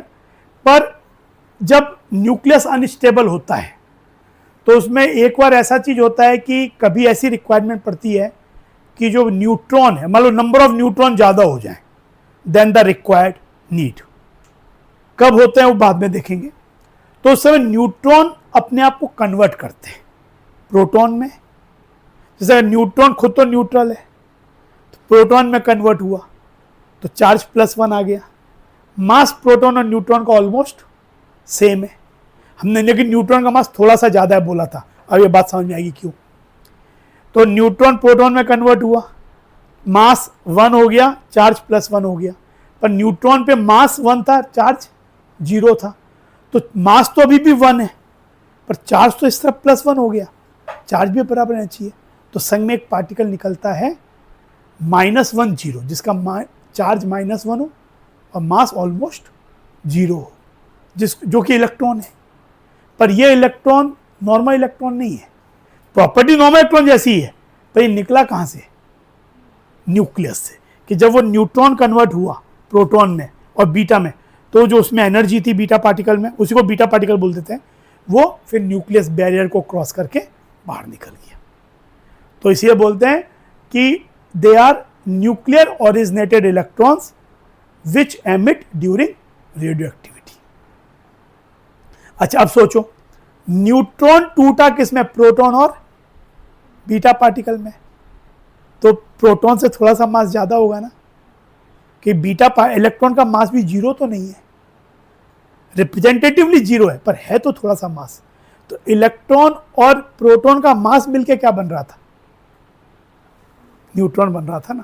तो न्यूट्रॉन है slightly more mass than proton, but almost for practical purpose same. ये ऐसे ही कभी कभी प्रोटॉन को भी टूटना पड़ता है, कभी कभी ऐसा हो जाता है रेडियो एक्टिविटी में कि न्यूक्लियस के अंदर प्रोटॉन जो चाहिए उससे ज़्यादा हो जाए, तब प्रोटॉन टूटता है न्यूट्रॉन में और एक पार्टिकल कहलाता है पॉजिट्रॉन, जिसका मास ऑलमोस्ट जीरो होता है, इलेक्ट्रॉन का एंटी पार्टिकल है वो, मास इलेक्ट्रॉन के बराबर ही है पर चार्ज +1 है। प्रोटॉन में चार्ज +1 है पर मास कहीं ज्यादा है इलेक्ट्रॉन से, तो proton is not the anti particle of electron, but positron क्या है कि मास बिल्कुल बराबर है इलेक्ट्रॉन जितना, चार्ज बस उसका -1 इसका +1, उसको पॉजिट्रॉन बोलते हैं, beta plus.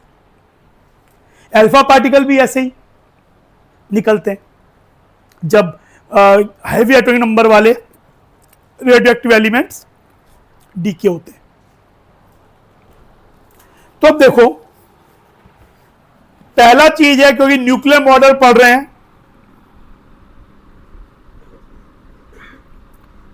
Radius of nucleus एक फॉर्मूला होता है, R0 A 1/3। R0 एक कांस्टेंट वैल्यू है, एक्चुअली इसकी वैल्यू वैसे वेरी करती है 1.1 to 1.4 इंटू 10⁻⁻15 मीटर, मतलब यहां भी इंटू, मतलब ये वाली वैल्यू हम 1.2 इंटू मान लेते हैं, अलग अलग बुक में अलग अलग दी होती है।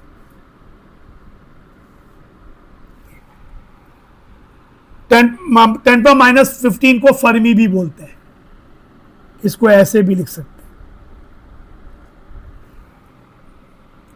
1.2 फर्मी, 1 फर्मी इज 10 पर -15 मीटर, 1 पिको मीटर मतलब -12, नैनो 10⁻⁹, एंगस्ट्रॉम -10, ठीक है ना। अच्छा, A mass number, A is mass number, कोई नंबर ऑफ न्यूक्लियॉन्स। तो अगर कोई पूछे कि रेडियस ऑफ निकल क्या है, यहां पे निकल का एटॉमिक मास 64 है, तो क्या हो जाएगा 1.2 64 का क्यूब रूट कितना हो गया 4 इंटू 4.8 फर्मी कह लो। कोई पूछे एल्यूमिनियम के न्यूक्लियस का रेडियस क्या है, ये एटम का रेडियस नहीं है, न्यूक्लियस का रेडियस है। What is the radius of aluminium nucleus, बताओ क्या होगा। एल्यूमिनियम का एटॉमिक मास क्या होता है 27, तो R0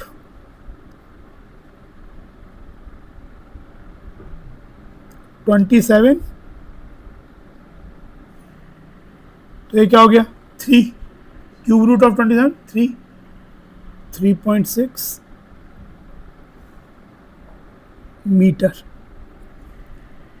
फर्मी में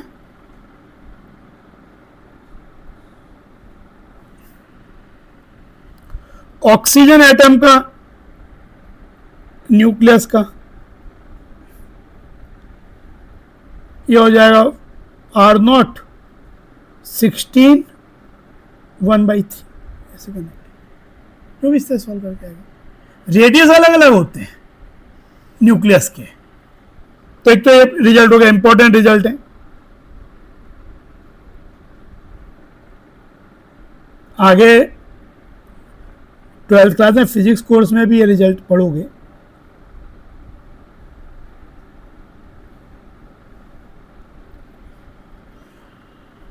अब डेंसिटी ऑफ न्यूक्लियस,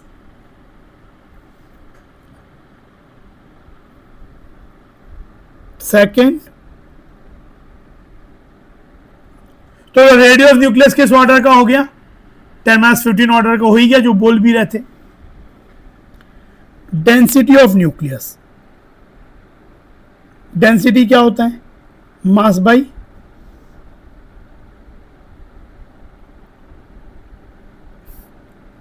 न्यूक्लियस क्या है स्फेरिकल है, न्यूक्लियस क्या स्फेरिकल होता है, तो डेंसिटी ऑफ न्यूक्लियस मास क्या हो जाएगा, मान लेते हैं कोई न्यूक्लियस का मास नंबर ए है, तो उसमें प्रोटॉन कितने हैं, जेड, न्यूट्रॉन ए माइनस जेड, है ना। कोई सपोज न्यूक्लियस है जिसका जेड प्रोटॉन है, ए माइनस जेड न्यूट्रॉन्स है, तो मास क्या हो जाएगा, Z into mass of proton plus A minus Z mass of neutron divided by 4/3 pi r cube क्या हो जाएगा, आर नॉट क्यूब ए 1/3 ठीक है। 4/3 पाई आर क्यूब क्या हो जाएगा, रेडियस ऑफ न्यूक्लियस का फॉर्मूला क्या है, आर नॉट ए 1/3, तो ये ऐसा हो जाएगा। तो ये अच्छा, अब मुझे बताओ, हमने एक चीज पढ़ी है कि मास of proton mass of neutron almost क्या है, सेम होता है। तो अगर मान लो मैं इसको ऑलमोस्ट इसके बराबर लिख दूं, तो ये टर्म क्या हो जाएगी, Z M P A M P minus, ठीक है, समझ में। और नीचे ए स्फीयर का volume of sphere 4/3 pi r cube, तो ये कट जाएगा जेड एम पी और ये चीज ए फिर ए और ए कट जाएगा, तो ये वैल्यू कितनी हो गई, 3 ऊपर चला जाएगा,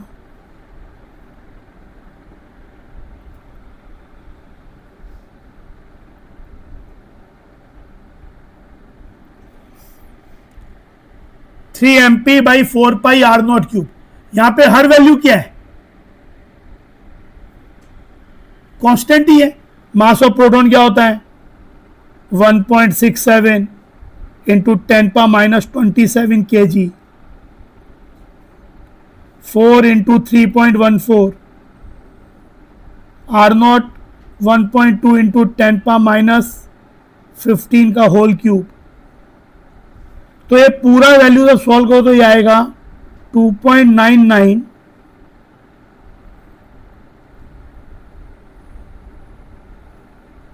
अब इस बात को समझने की कोशिश करो, यहां पे दो इंपॉर्टेंट पॉइंट है।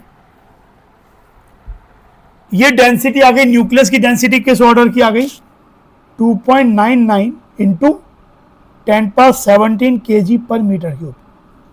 इस बात को समझ रहे हो कि डेंसिटी कैसी, इसका मतलब क्या हुआ। अगर 1 मीटर क्यूब वॉल्यूम लें, 1 मीटर कितना होता है, 1 मीटर आपका 100 सेंटीमीटर करीबन इतना होगा 1 मीटर। तो 1 मीटर क्यूब का मतलब 1 मीटर ये, 1 मीटर ये, 1 मीटर ये, और नीचे 1 मीटर, यानी कोई एक ऐसा बॉक्स जिसका ये ऐसा हो और थिकनेस भी 1 मीटर हो। इतने बॉक्स में कितना मास है, 10⁻17 kg,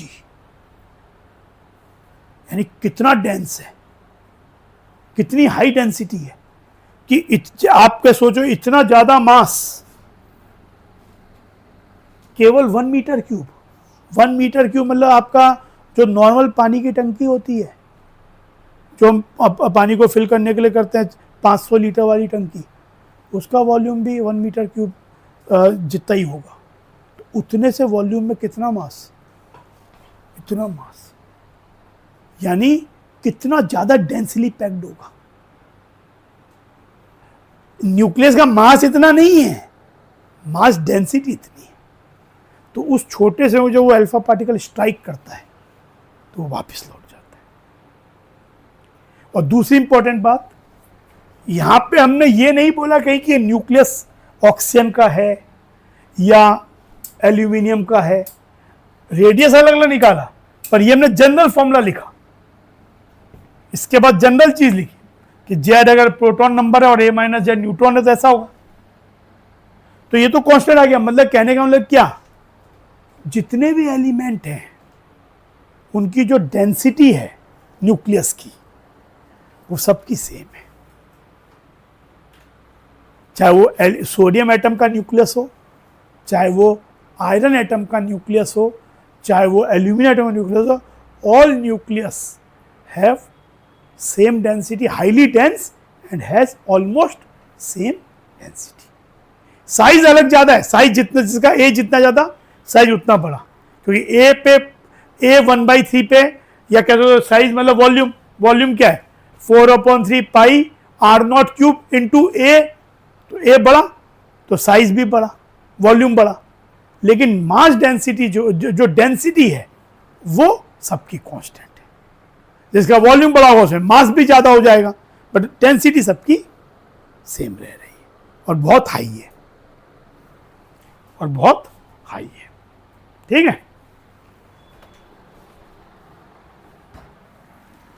ये वाला क्वेश्चन बहुत बार केमिस्ट्री में तो इतना नहीं, पर फिजिक्स में न्यूक्लियर फिजिक्स जब पढ़ते हो तो ये वाला क्वेश्चन बहुत बार एग्जाम में पूछा जाता है कि डेंसिटी ऑफ न्यूक्लियस जो है, जैसे ये बोलते हैं volume of nucleus remains constant, ये गलत है, अलग अलग न्यूक्लियस का अलग अलग वॉल्यूम है, मासेज अलग अलग हैं, but density remains constant.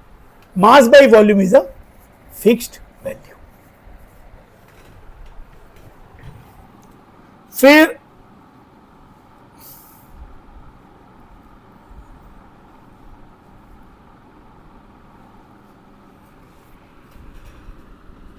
अच्छा, अब एक ये फिर से जैसा अगर दो चार्जेज हैं,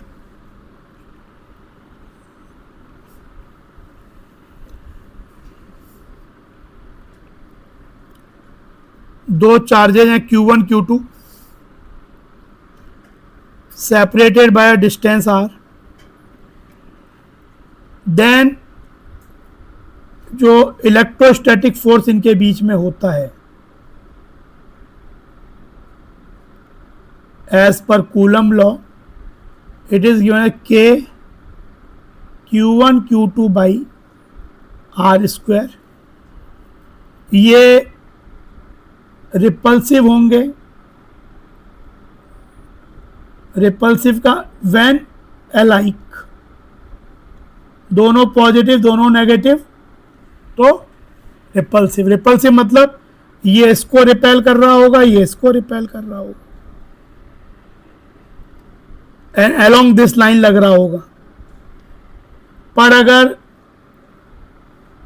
एट्रैक्टिव होंगे, मैग्नीट्यूड तो ये हो गया, एट्रैक्टिव होंगे व्हेन अनलाइक, एक पॉजिटिव एक नेगेटिव, तो वो किस लाइन में एट्रैक्टिव तरीके से, ऐसा ये इसको अट्रैक्ट करेगा, ये इसको अट्रैक्ट कर रहा होगा, सेम फोर्स एक दूसरे पे लगा रहे होंगे ये फोर्स। जब F होगा तो इनके बीच में एक एनर्जी भी होगी, उसे बोलते हैं इलेक्ट्रोस्टैटिक एनर्जी, मान लो उसे U बोल रहे हैं, that is equal to K Q1 Q2 by R, not R square by R। Q1 Q2 को, ये स्केलर क्वांटिटी है, फोर्स वेक्टर था ये, एक्चुअली सेम चीज को बताने के, ये इस दो चार्जेस जो हैं, इस चार्ज के कारण, दो चार्ज के कारण जो रीजन में फोर्सेस लग रहे हैं, तो वहीं पे एक एनर्जी भी है, क्योंकि जब भी आपके पास कोई कंजर्वेटिव फोर्स, अभी आप पढ़ोगे आगे कि जब भी जिस फोर्स के संग एनर्जी एसोसिएट होती है उस फोर्स को कंजर्वेटिव फोर्स बोलते हैं।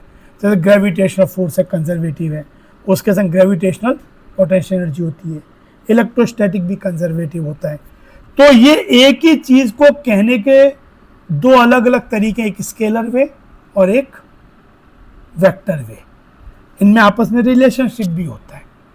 आप आगे पढ़ोगे कि जो फोर्स, अगर आपको U मालूम है, R मालूम, तो एक रिलेशन होता है F equal to minus differential du by, अगर U को आप R के टर्म में डिफरेंशिएट करते हो और आगे माइनस लगा देते हो तो आपको फोर्स मिल जाएगा, फोर्स का मैग्नीट्यूड मिल जाएगा। तो ये आपस में एक दूसरे रिलेटेड चीज है।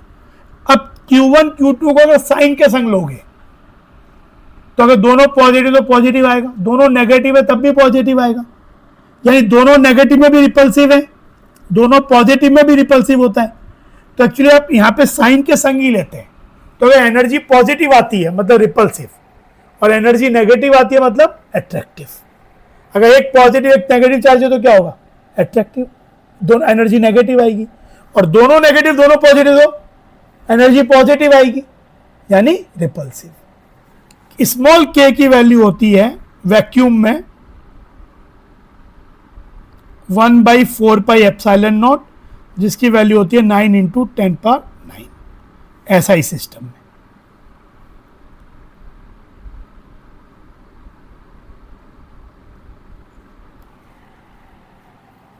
कांस्टेंट जो है,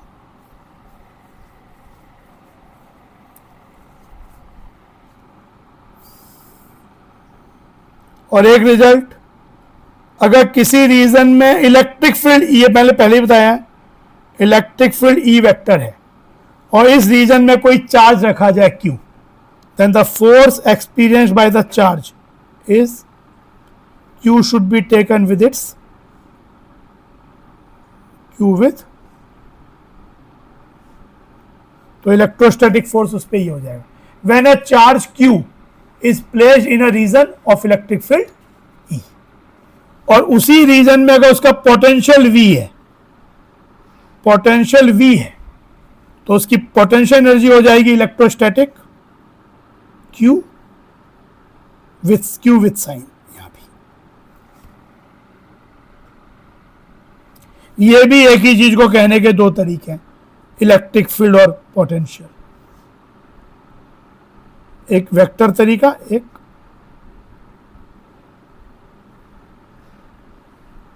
ये इलेक्ट्रिक पोटेंशियल।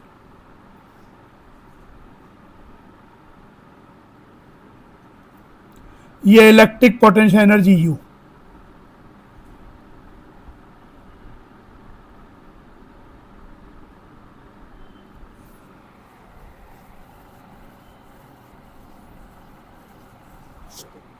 ये वेक्टर है,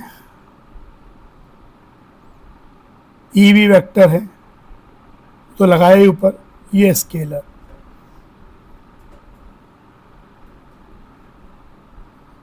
चार्ज तो स्केलर होता ही है।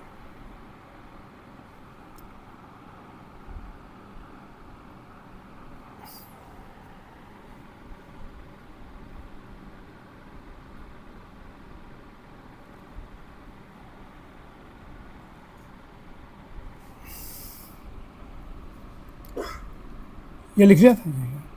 अच्छा, एक पार्टिकल का लीनियर मोमेंटम क्या होता है मालूम है? लीनियर मोमेंटम को P वेक्टर से रिप्रेजेंट करते हैं।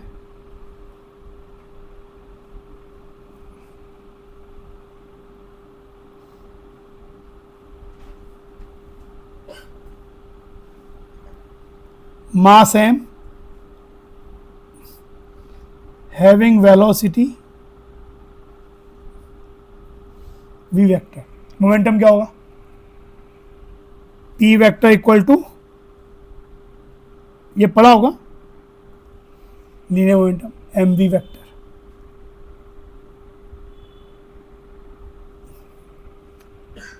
सपोज एक पार्टिकल है, मास m का, इस डायरेक्शन मूव कर रहा है, तो इस डायरेक्शन मोमेंटम ये हो जाएगा।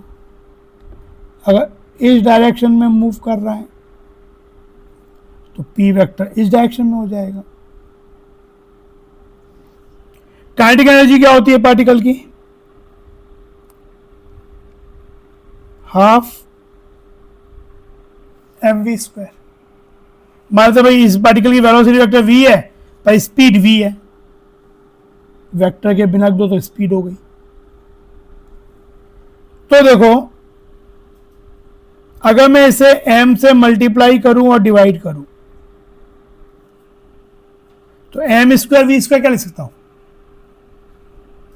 mv क्या हो गया? Magnitude of the momentum. तो ये क्या हो जाए? k equal to p²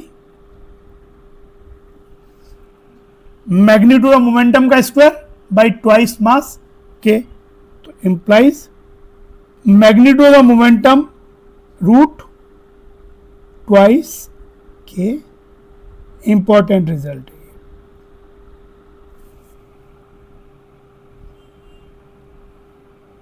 momentum का magnitude equal to root of twice into kinetic energy of the particle into mass of the particle. Direction क्या हो जाएगा, जिस डायरेक्शन पार्टिकल की वेलोसिटी उस डायरेक्शन में चल जाएगा, मैग्नीट्यूड के बिना रिलेशन नहीं होगा। ये या ये कोई भी एक याद रख लो। अच्छा, अब एक ये देखो,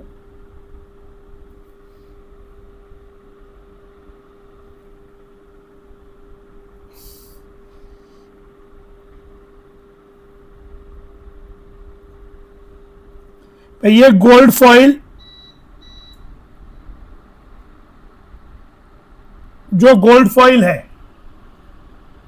उसका एक बहुत छोटा पोर्शन लिया, एक एटम लिया उसका, यहां पे वो न्यूक्लियस है, ये स्ट्रीम ऑफ पार्टिकल्स आ रही हैं, अल्फा पार्टिकल्स,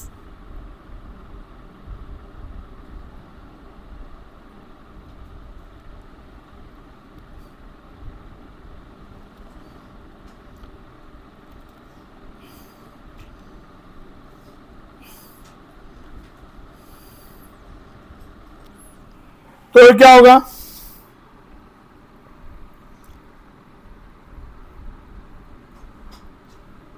ये स्क्रीन है, सर्कुलर स्क्रीन है, तो आपके पास ये पार्टिकल जो कि न्यूक्लियस से काफी दूर हैं,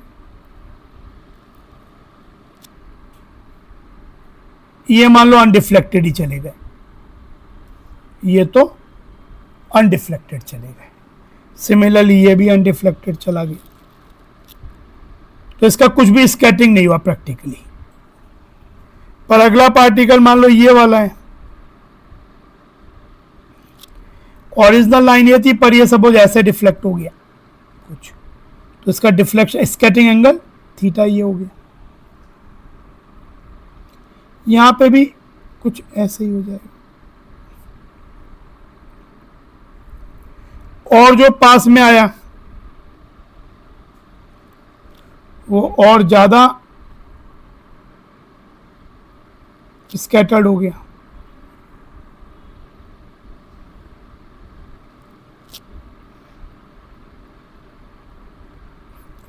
और ये वाला बिल्कुल सेंटर में है, ये वापिस ही लौट गया 180 डिग्री। तो अच्छा, जो गोल्ड फॉइल है उससे जो स्क्रीन की डिस्टेंस है वो सपोज आर है, क्योंकि सर्कुलर स्क्रीन है ना, तो सब circular screen distance gold foil से ऑलमोस्ट हर जगह से, gold foil is kept at the centre and बाकी वो सर्कुलर स्क्रीन है। तो सर्कुलर स्क्रीन लेने का पर्पज भी ये है कि सबसे डिस्टेंस उसकी से, मैं बोलता कि जनरली हमने सर्कुलर क्यों लिया, हम तो एक रूम जैसा भी ले सकते थे, पर we want to keep that distance same. तो अब यहां पे एक बात आती है, एन थीटा, एन थीटा बताता है number of alpha particles scattering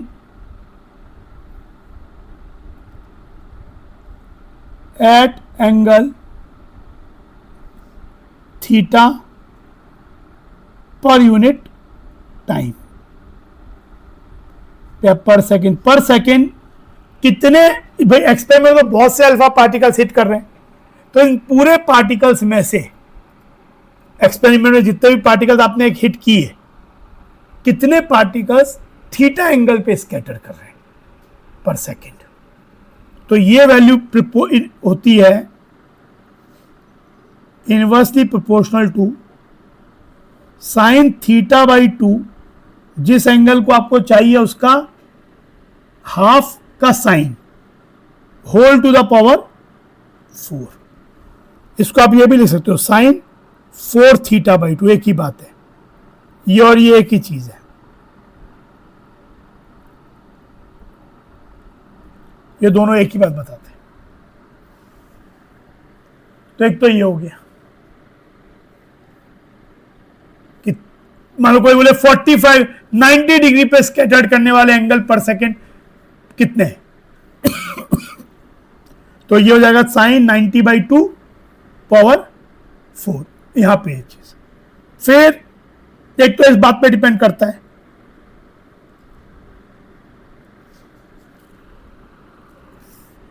one by r square inversely proportional to 1 by r square, वे आर क्या है, inversely proportional to square of distance of the radius of the screen from the foil, उसके square का inversely proportional, and inversely proportional to square of kinetic energy of alpha particle. जिस kinetic energy से alpha particle foil को hit कर रहा है उसके square का inversely proportional. Kinetic energy of alpha particle आप चाहो तो ये भी लिख सकते हो, half mass of alpha particle speed of alpha particle का square.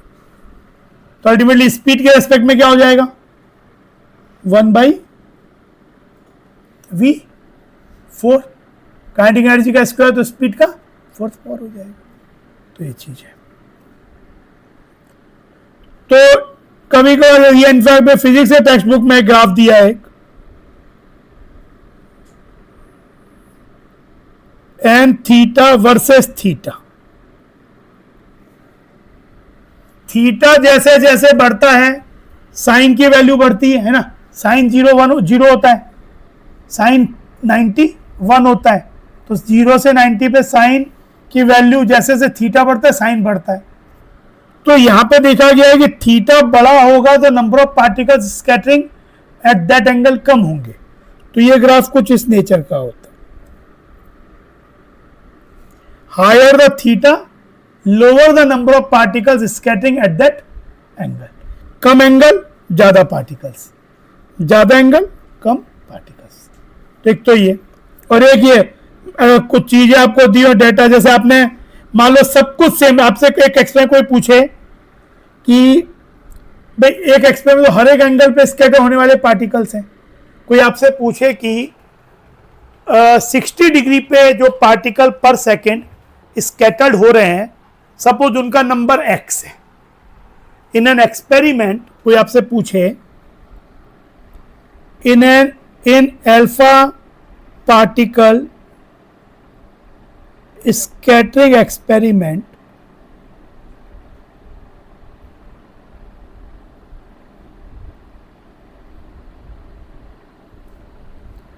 number of alpha particles scattering at 60 degree are x, कई का केवल नंबर भी दे सकते हैं, नंबर दिया है मतलब फिर उन्होंने अगर टाइम नहीं मेंशन किया तो इसका मतलब अपने आप ही को सेम टाइम इंटरवल में एनालाइज कर रहे हैं, या कहीं का एक्स पर सेकेंड भी बोल सकते हैं, per second per minute. Then find the number of alpha particles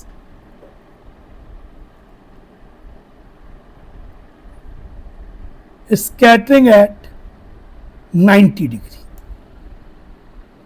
in same experiment.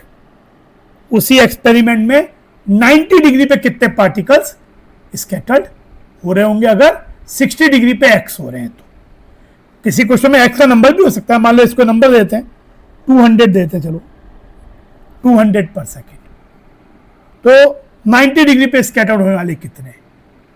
तो मतलब क्या हुआ, जब आप एक ही एक्सपेरिमेंट की बात कर रहे हो तो ये वाला फैक्टर दोनों के लिए क्या हो गया, सेम है ना भाई, सेम सेटअप है, तो आर डिस्टेंस दोनों वालों के लिए सेम है, अल्फा पार्टिकल भी सब पे एक ही जैसे हिट कर रहे हैं, तो मतलब ये वाला फैक्टर भी सेम है, यानी केवल फैक्टर वेरिएबल क्या है, थीटा। तो आपका क्या हो जाएगा, आप सॉल्व क्या करोगे, आपको निकालना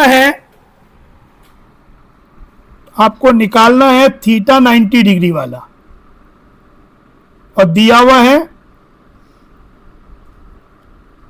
अगर आप इनका रेशियो लेते हो तो बाकी सब फैक्टर तो क्या है, सिमिलर है, केवल यही एक चीज हो गया, इक्वल टू यहां आ जाएगा साइन 90/2 पावर 4 और ऊपर आ जाएगा साइन, क्योंकि ये 1/, है ना, साइन 60/2 मतलब 30 हो जाएगा, पावर 4, है ना भाई। आपके पास एन थीटा क्या है, 1/sin, तो यानी ये 1/9, तो ये ऊपर चला जाएगा 60 वाला, तो ये वैल्यू कितनी हुई, साइन 30 कितना होता है 1/2, तो 1/2 पावर 4 1/16, और साइन 45 कितना होता है 1/√2, तो 1/√2 पावर 4 हो जाएगा, 1/√2 इंटू 1/√2 1/2, फिर 1/2 तो 1/4 हो जाएगा। तो ये वैल्यू क्या हो गई, ऊपर जाके 4/16 मतलब, और ये नंबर निकाल 200 दिया हुआ है, नहीं ये निकालना है ऊपर वाला, और नीचे वाला दिया हुआ है कितना 200, तो आपका 90 वाला कितना हो गया 200/4 50।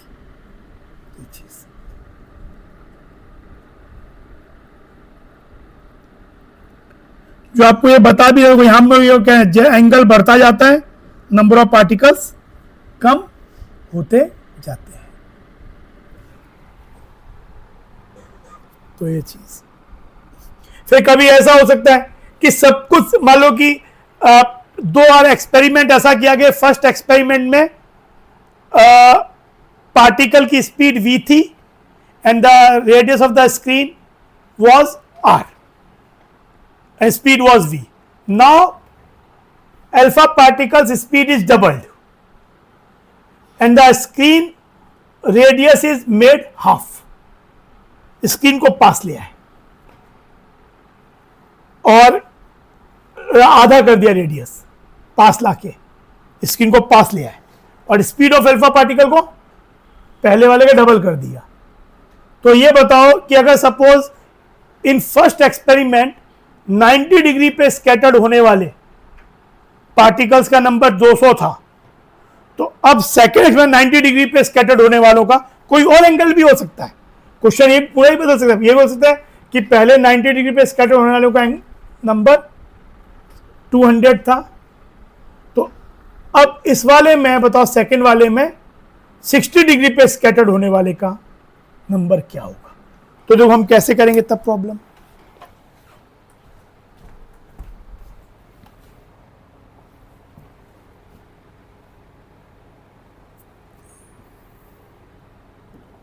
फिर से क्वेश्चन के एक बार मैं डेटा लिख देता हूं। एक्सपेरिमेंट 1 में